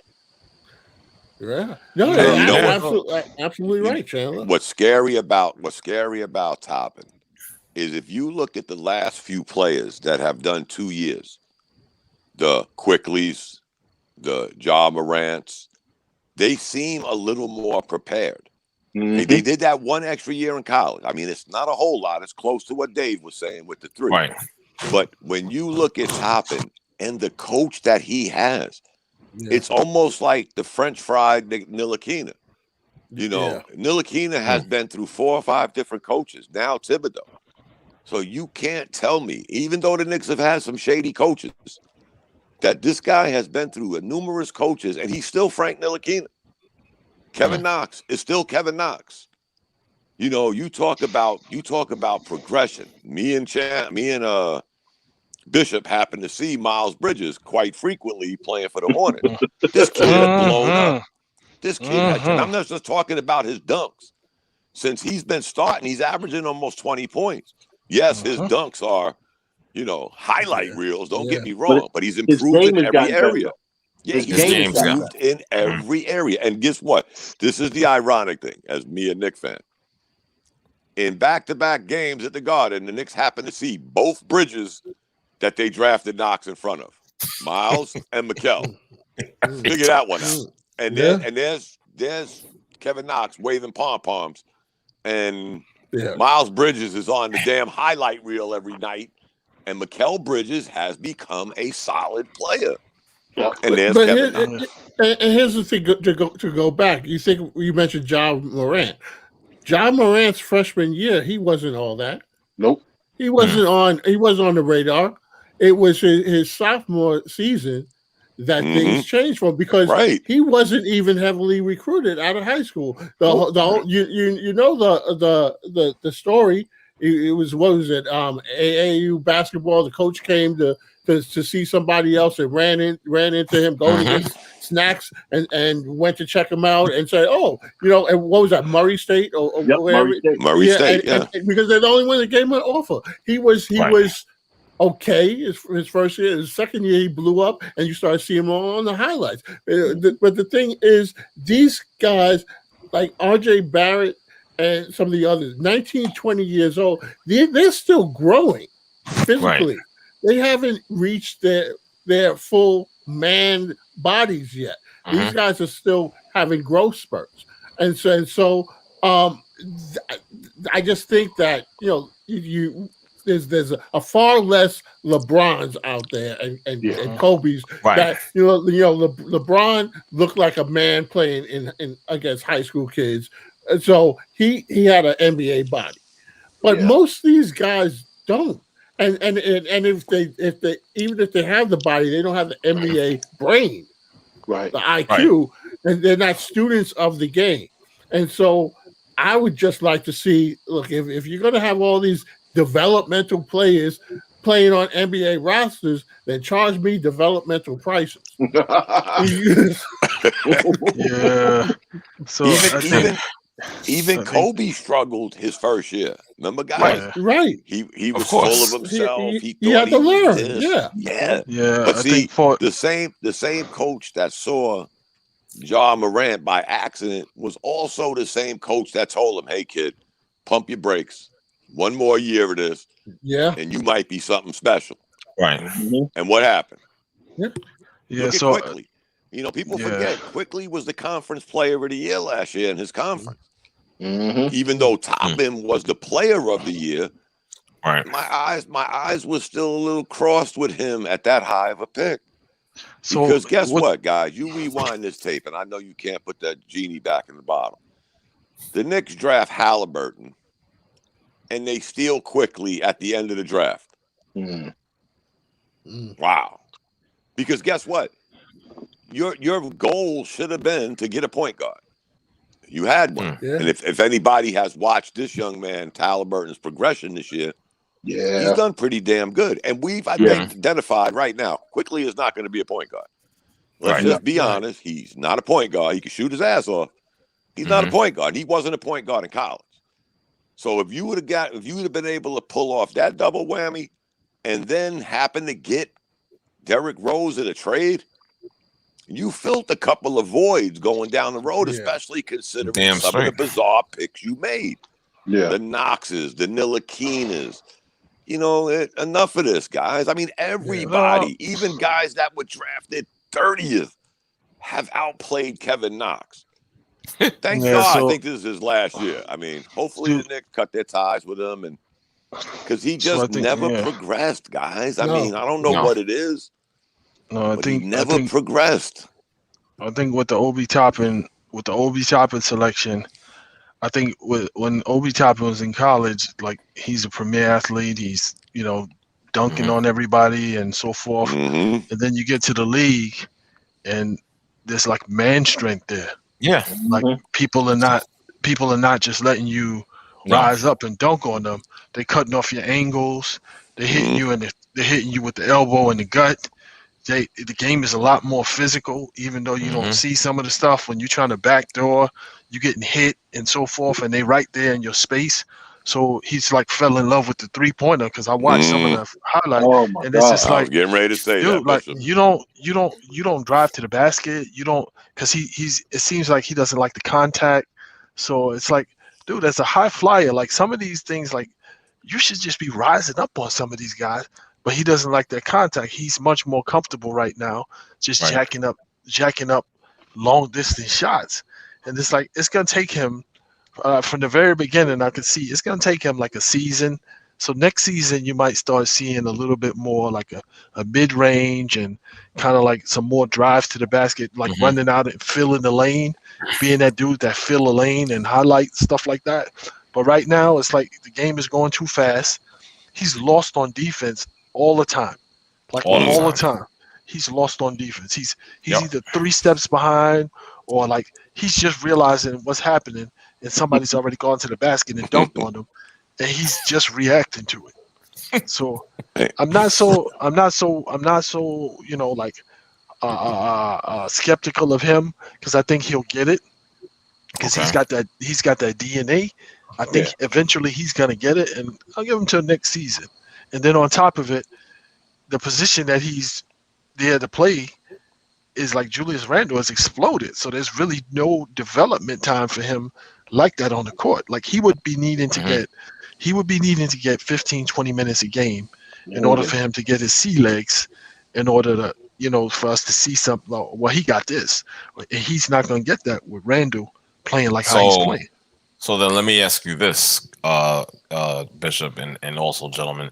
Do you think that he will remain as a player on the Knicks, or will he be moved? Of course he will. Of course. I don't know. The scary thing about him is what Bishop just said. He's got the prime spot to get those 15 minutes. But the trust factor in him when he's on the court, because guess what? Again, I'll go back. Randall's playing the most minutes. Right. So it would be ideal for this kid to go out there and show and prove for a good 12, 15 minutes a game. He's not doing that. No. So there goes Randall playing more minutes. I'm not saying he deserves to take Randall's job, but Randall needs a spell. And guess what, guys? He's the only one that could spell him. The Knicks don't have another Julius Randle, Obi Toppin. He's the guy. They have bodies that they can play at that spot. The thing with Toppin is, honestly, I don't know if he stays in Nick for the length of his contract. His first contract, I don't know if he stays in Nick, because number one, you have to sign Randall now. Randall's got to stay, okay? And Randall is playing Toppin's position. I don't think it's till Toppin's 3rd year where we're going to see anything remote resembling say, okay, well, we can justify having picked him that high.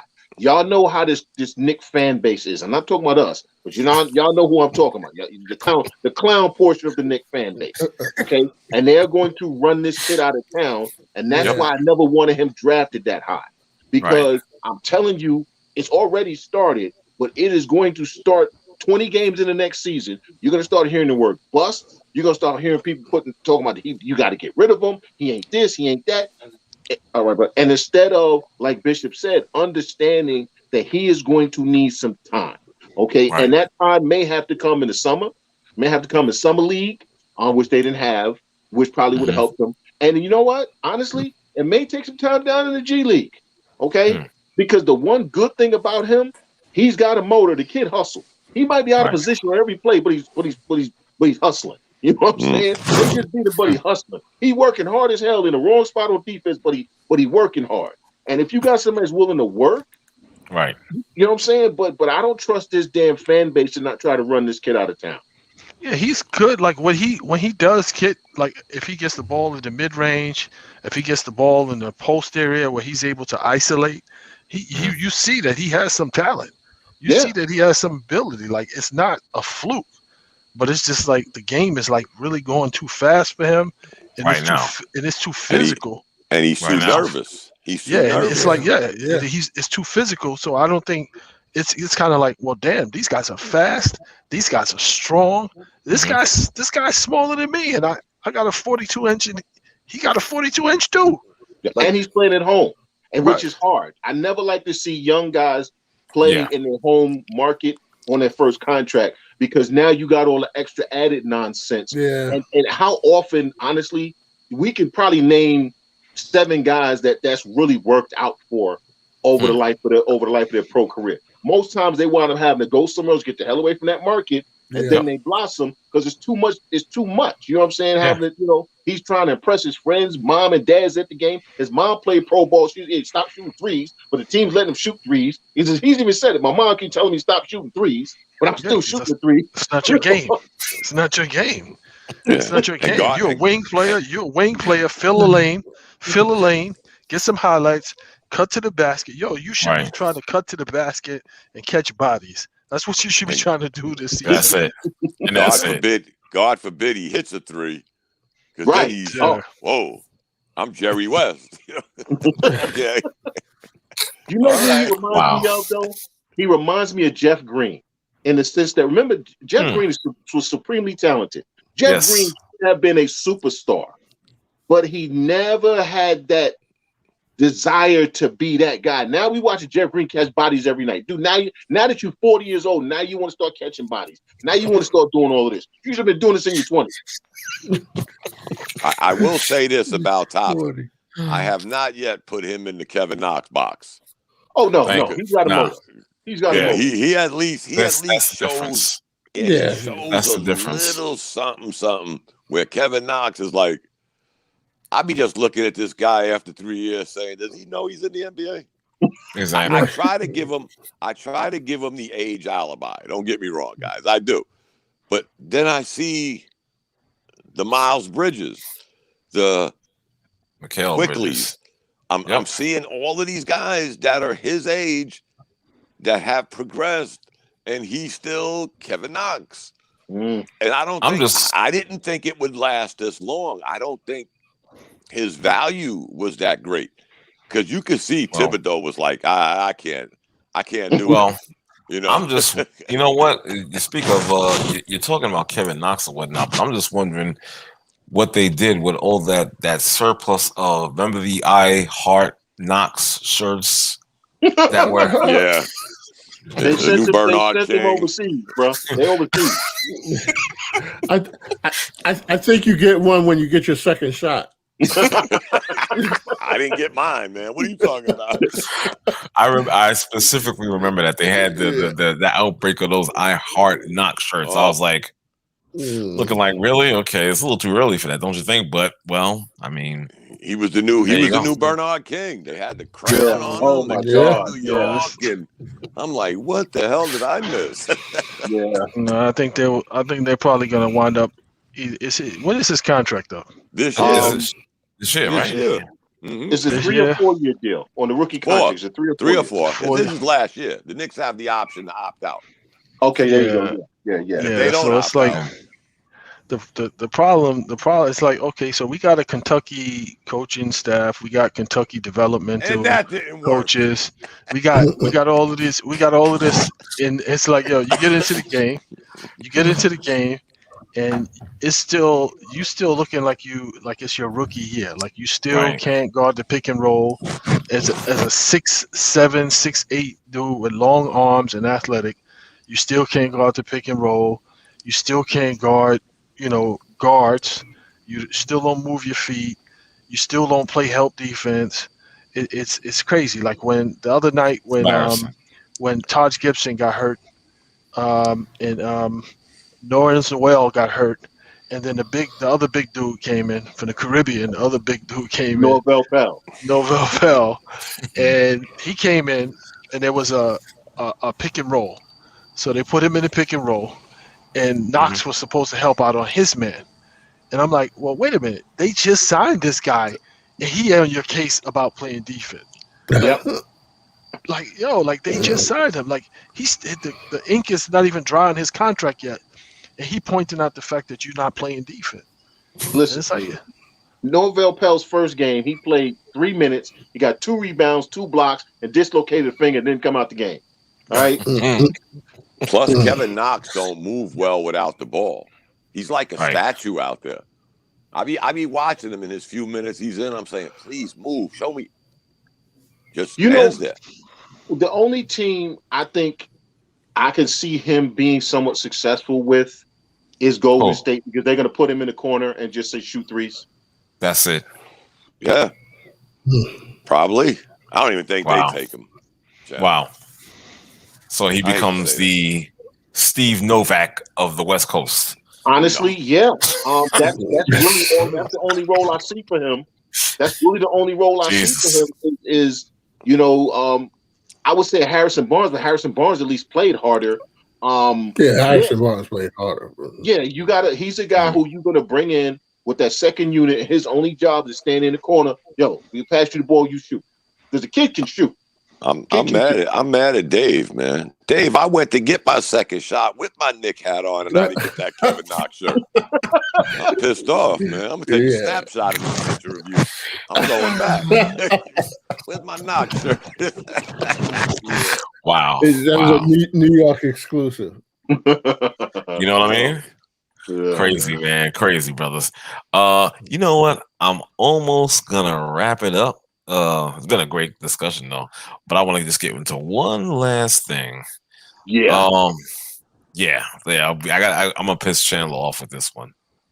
All right, because he's been, we've been talking and whatnot, and he's very vocal on this. Can I talk about football, about the Jets and which quarterback they're going to select Thursday at the NFL draft with that number 2 overall pick? Sure, why not? Yeah. Yeah, look at Chandler. He's already amped up. And I get Chandler it. Won. Not Zach Wilson. Exactly. And not Mac Jones either. Oh, God. See, the only good thing that's going to come out of this is Joe Douglas is going to be fired after this season. Right. Okay. The only good thing going to come out of this. Because Zach Wilson is Christian Hackenberg 2.0. He's more athletic, got a better arm. He's trash. All right. He was quarterback of a team, and he never got, and they would name him a captain. And they use excuse, well, at this university, when guys go on missions, they come back. That's not true. Okay, I've been watching BYU football a long time. I'm going all the way back to Jim McMahon. All right, baby. All right. I've been watching college football a long time. All right. Guys have been named captains that were quarterbacks that didn't go on missions. Right. They wouldn't even name him a captain. That says something when the quarterback ain't a team captain. He is not. See, you want to keep telling me about that throw in on his pro day. So he was throwing against air. And then you want to keep telling me, we're in his conference, and he was so accurate. He was playing in the Mountain West. Okay. Right. Kellen Moore looked like a great quarterback in the Mountain West. Okay. Kellen Moore, the great Kellen Moore, the offensive coordinator of the Dallas Cowboys. Okay, looked like a top flight quarterback in that conference. All right. Listen, Justin Fields should be the pick. They're going to screw this up. All right. And Joe Douglas will be fired. Like I said, he should have been before the season started. And then hopefully they'll go get my man from Monday Night Football. What's my man name? Who? I want to say Lance Reddick. It's Lewis you know what I'm Reddick. talking about. Louis Who? Reddick. Okay. There you go, Lewis Lewis. Reddick. Yeah. I Wow. may sound bizarre here, but I thought, for some strange reason, guys, I thought the Jets might have gave Darnold one more shot and drafted that wide receiver. That would have been a smart thing to do, even though I hate Darnold. That would have been a smart thing to do because you have so many holes on this team. You need offensive line help. You need wide receivers. You need a running back. You need help in the secondary. You need linebackers. So you keep Darnold one more year. You tell Salah, listen, we're going to struggle along one more season, right? We're going to trade this number 2 pick and get a buttload of picks, right? There you go. That's what I They got 2 first-round picks. The Jets have 2 first-round picks, right? So you trade back. You trade back to around, say, 4 or 5. You either take the wide receiver or you take Kyle Pitts. I don't care which one. Okay. Or you take a lineman. You take the lineman at 2. If you're going, you go keep don't take the lineman. And then at 18, you're still going to get a really good wide receiver. That's right. All right. I mean, there's so many things they could have done differently. By the way, no one's talking about this. Robert Saleh did not want them to trade Sam Darnold. That was all Joe Douglas. Oh, for real? I couldn't understand that one, guys. I mean, the kid has been hurt, but I kept looking at that wide receiver, and I'm like, wow, if he can't prove himself with this kid, yeah, he got to go. But again, you football gurus, if you got a bunch of picks, a lot of times these quarterbacks fall lower and lower. You might have even been able to snatch a quarterback, let him sit for a year, and then if Darnold don't show up, you got the wide receiver. Now you got a quarterback for the future. I'll be honest, guys. I'm getting to the point where I don't trust quarterbacks from Ohio State like USC now. Well, no, wait, hold on. My boy, that dude blew that out the water. That's Urban Meyer. That's Urban Meyer. Urban Meyer coached quarterbacks have never been good in the NFL. Justin Fields was coached by Ryan Day. He was never touched. Urban Meyer had nothing to do with Justin Fields. But every quarterback at every university Urban Meyer's ever coached at, the quarterback got drafted in the NFL and was garbage. I just don't think the Jets are in a real pickle because now you're really looking for a starting quarterback. But see, that's the thing, Dom. They put themselves in that. This is typical Jets. Yep. No you shit. Put yourself in that position. It's like the memes where it says nobody, and then it says the Jets trade their only quarterback. Now they put themselves in this position where they don't have any power. It's like I felt months ago when we first started talking about this, and I'm not a big football guy, but I felt that they should flip the pick and get some guys that they can fill because they got a lot more needs than quarterback. Yep. Exactly. I mean, I felt that they could have survived with Darnold if you had weapons in other places. But I don't care who they get at quarterback. If the guy is running east-west all game long and because he's being chased out of the pocket and having to throw the ball away, I want to know the stats on how many passing yardage did they have just throwing the ball out of bounds. because every time I saw him, I mean, the only thing that the quarterback can tell you about the game is how the sky looked because he's laying on his back all the time.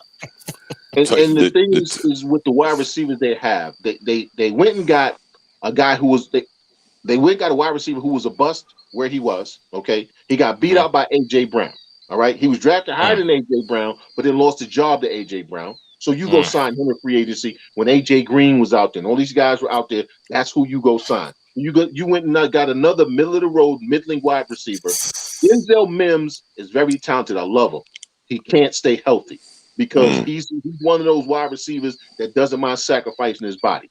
We know how that ends with those type of wide receivers.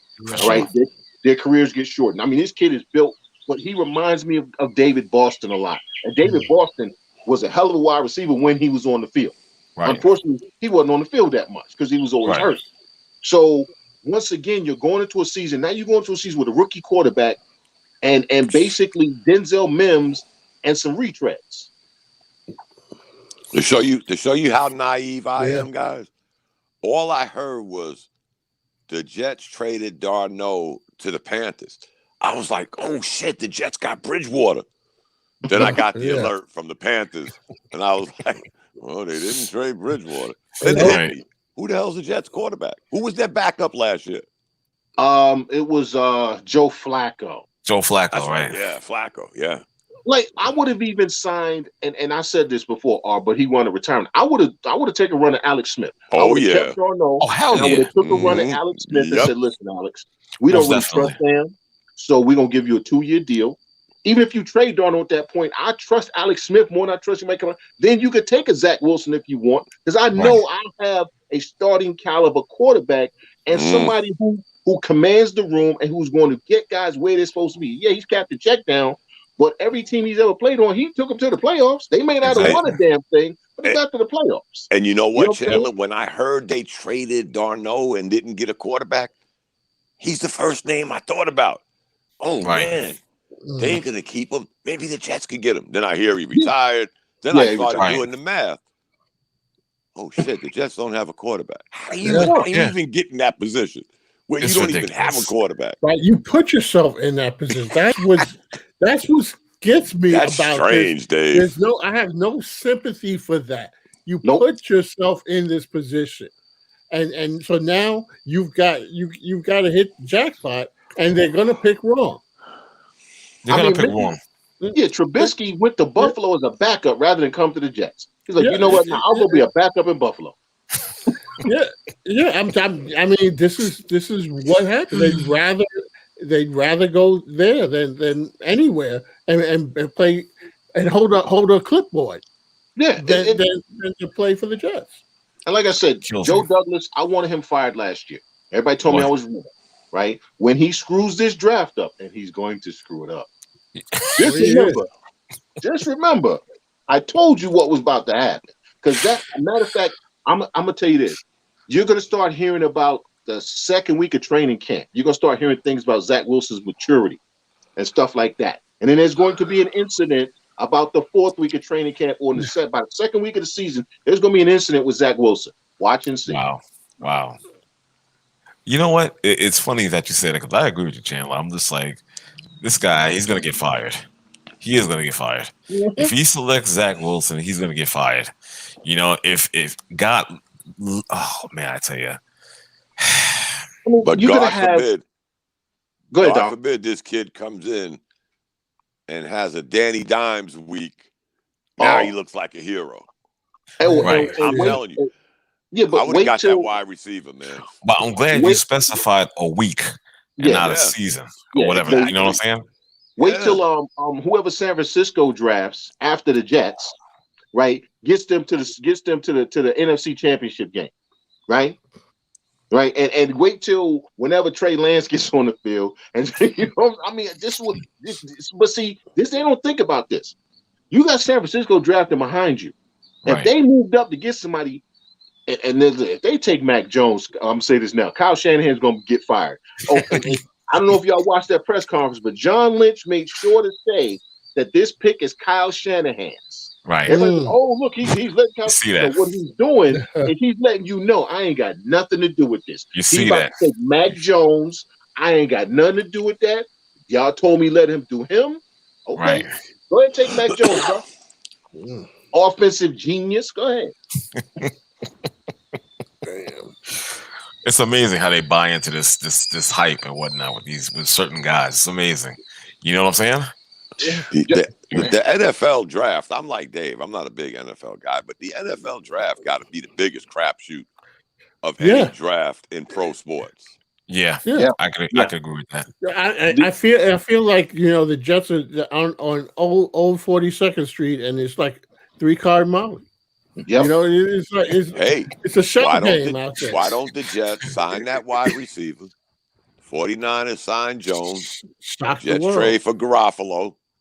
Maybe get a quarterback in the late first round. You make it too much sense now. Yeah.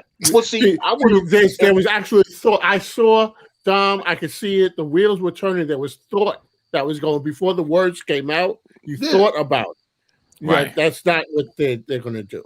No. I would have, even if I'm the Jets, and I said this, I would have offered Seattle, right? One of my first rounders, you're not getting both of them. My next 2 first rounders and Darnold.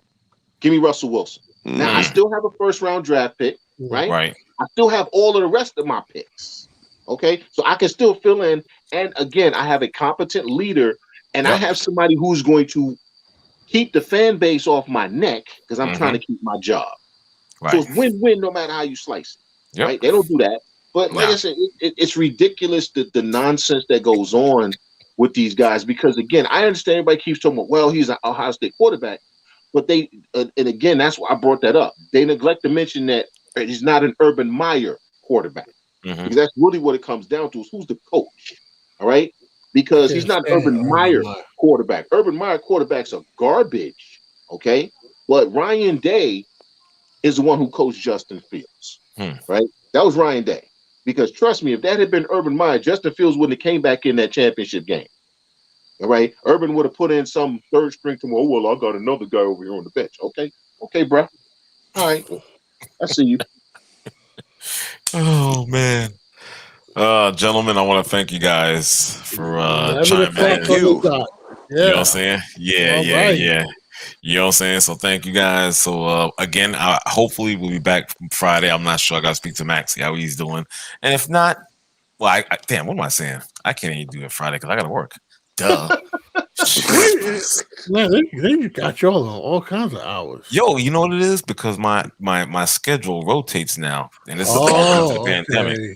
You know what I'm saying? It's all through the pandemic. So it rotates. So I got to like, god damn.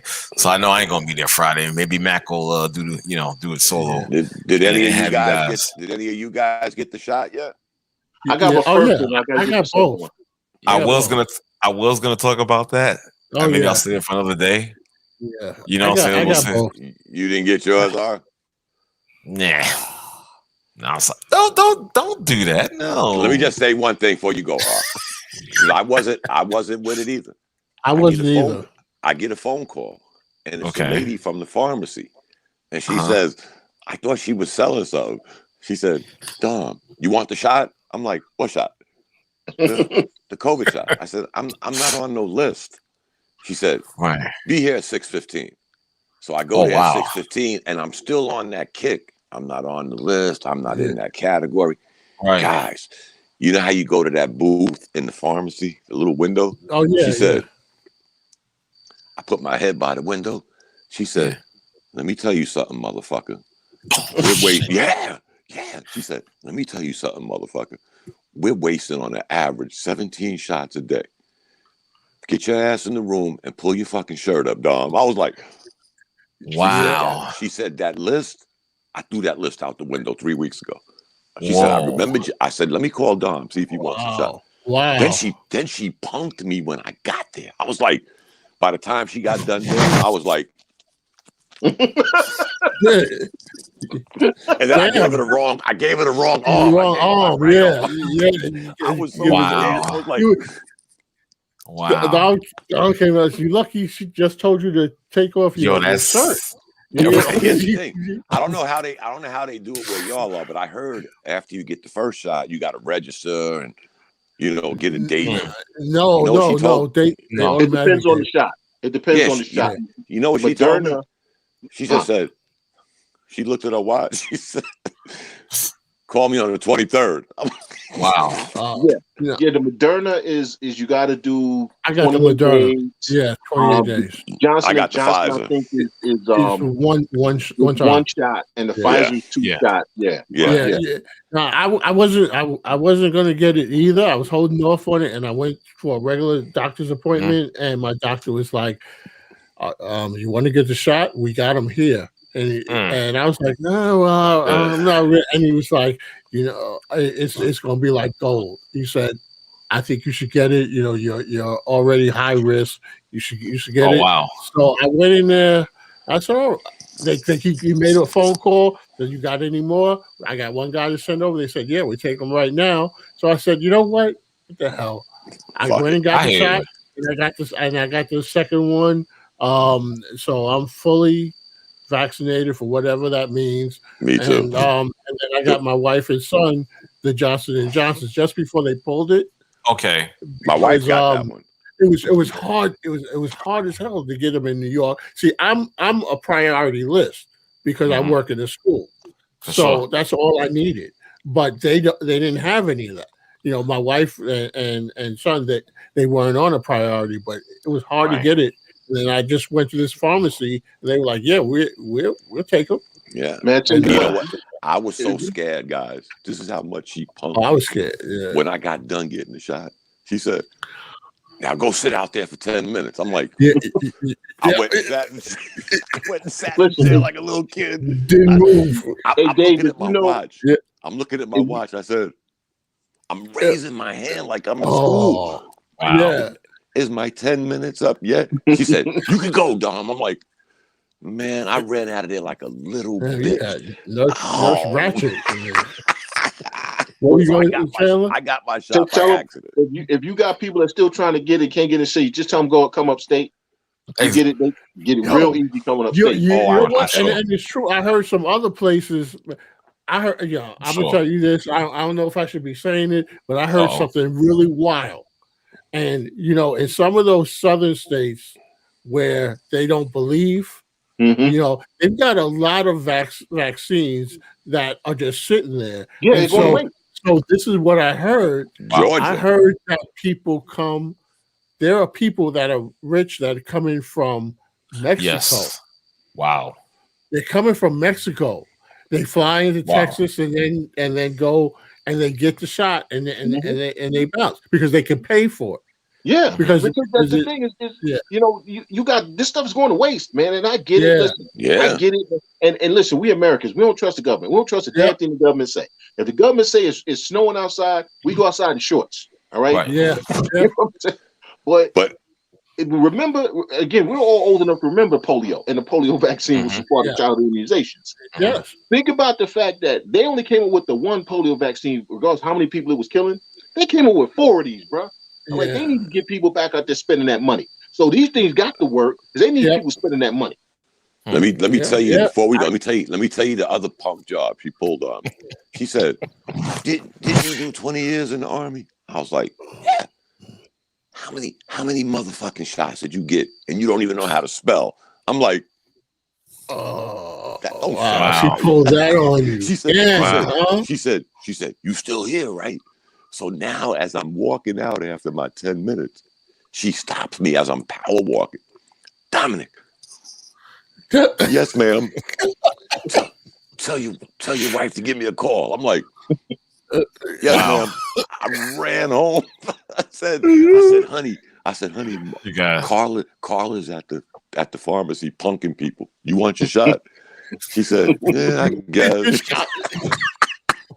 I said, "Don't go in there half stepping."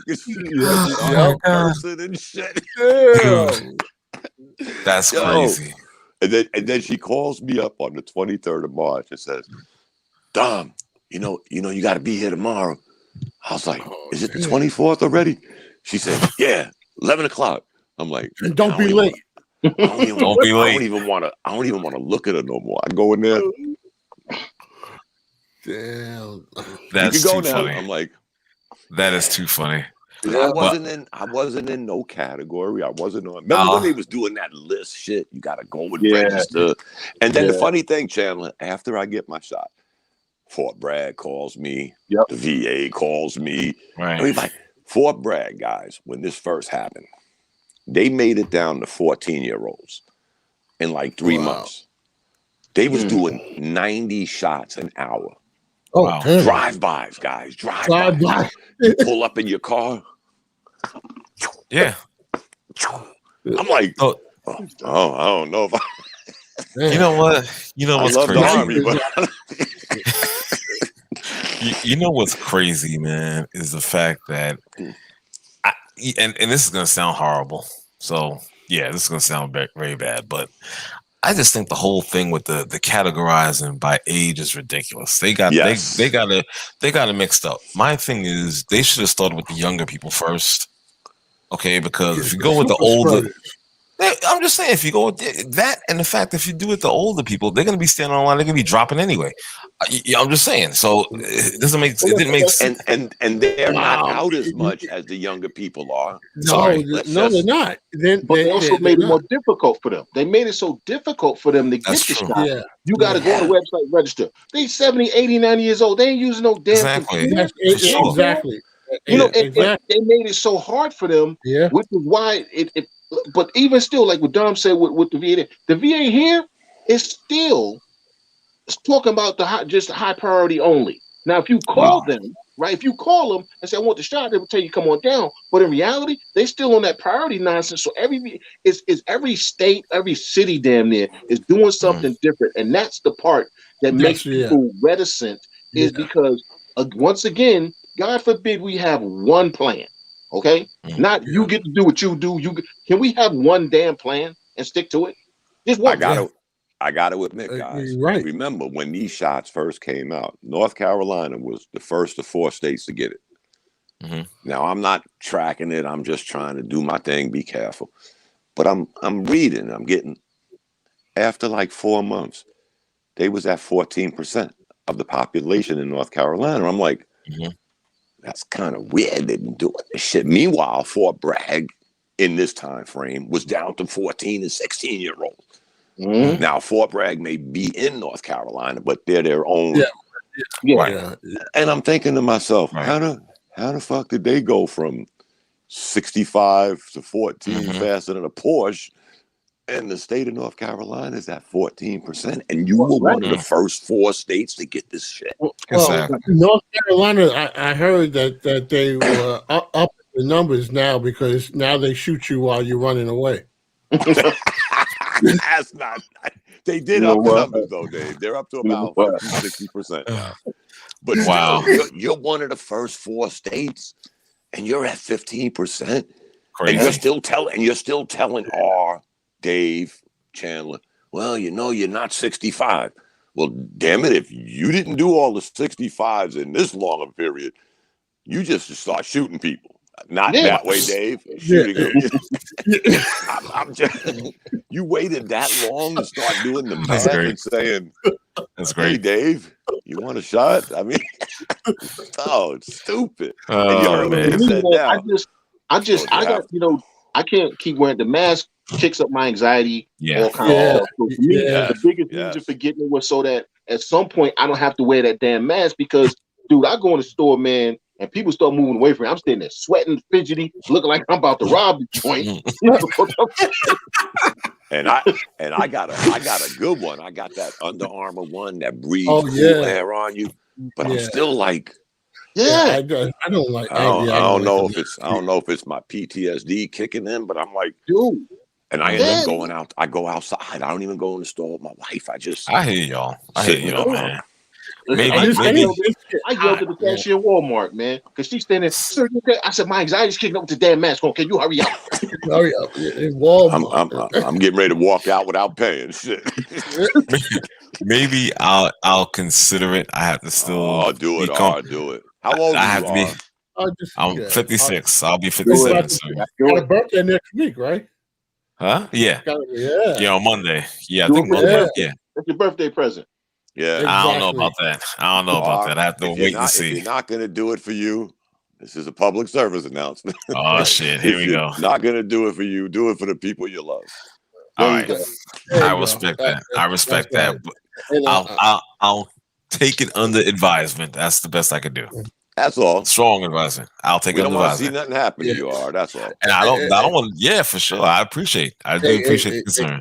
Exactly, and by ours count, anyway, he's only got like another 3 good years left. That's about it. I'm with R. I'm my tips in early. At a certain point, when you start walking in the stores with masks, they're gonna start shooting us again with the masks on. That's right. You heard, you heard what they said today, right? If you got the shot, you can go outside without a mask. Yeah. Like you really needed somebody to tell you that shit. Big government. Yeah, I know. Shit is ridiculous. Yeah. You gonna go in the bank with that mask on? They gonna press that button on. You better go get that shot. Well, Trust me, you're gonna figure out a reason. First, I'm gonna get the money, then I'll get the shot. I gotta at least get the money if I'm gonna do that shit. I'm just saying. Let me get a Black Lives Matter mask. Yeah. All right, gentlemen, let me get the hell out of here. All right, fellas. It's been real. This has been fun. I missed this For sure. Yeah. All right, fellas. All right, I'll speak to y'all soon. Take care, brothers.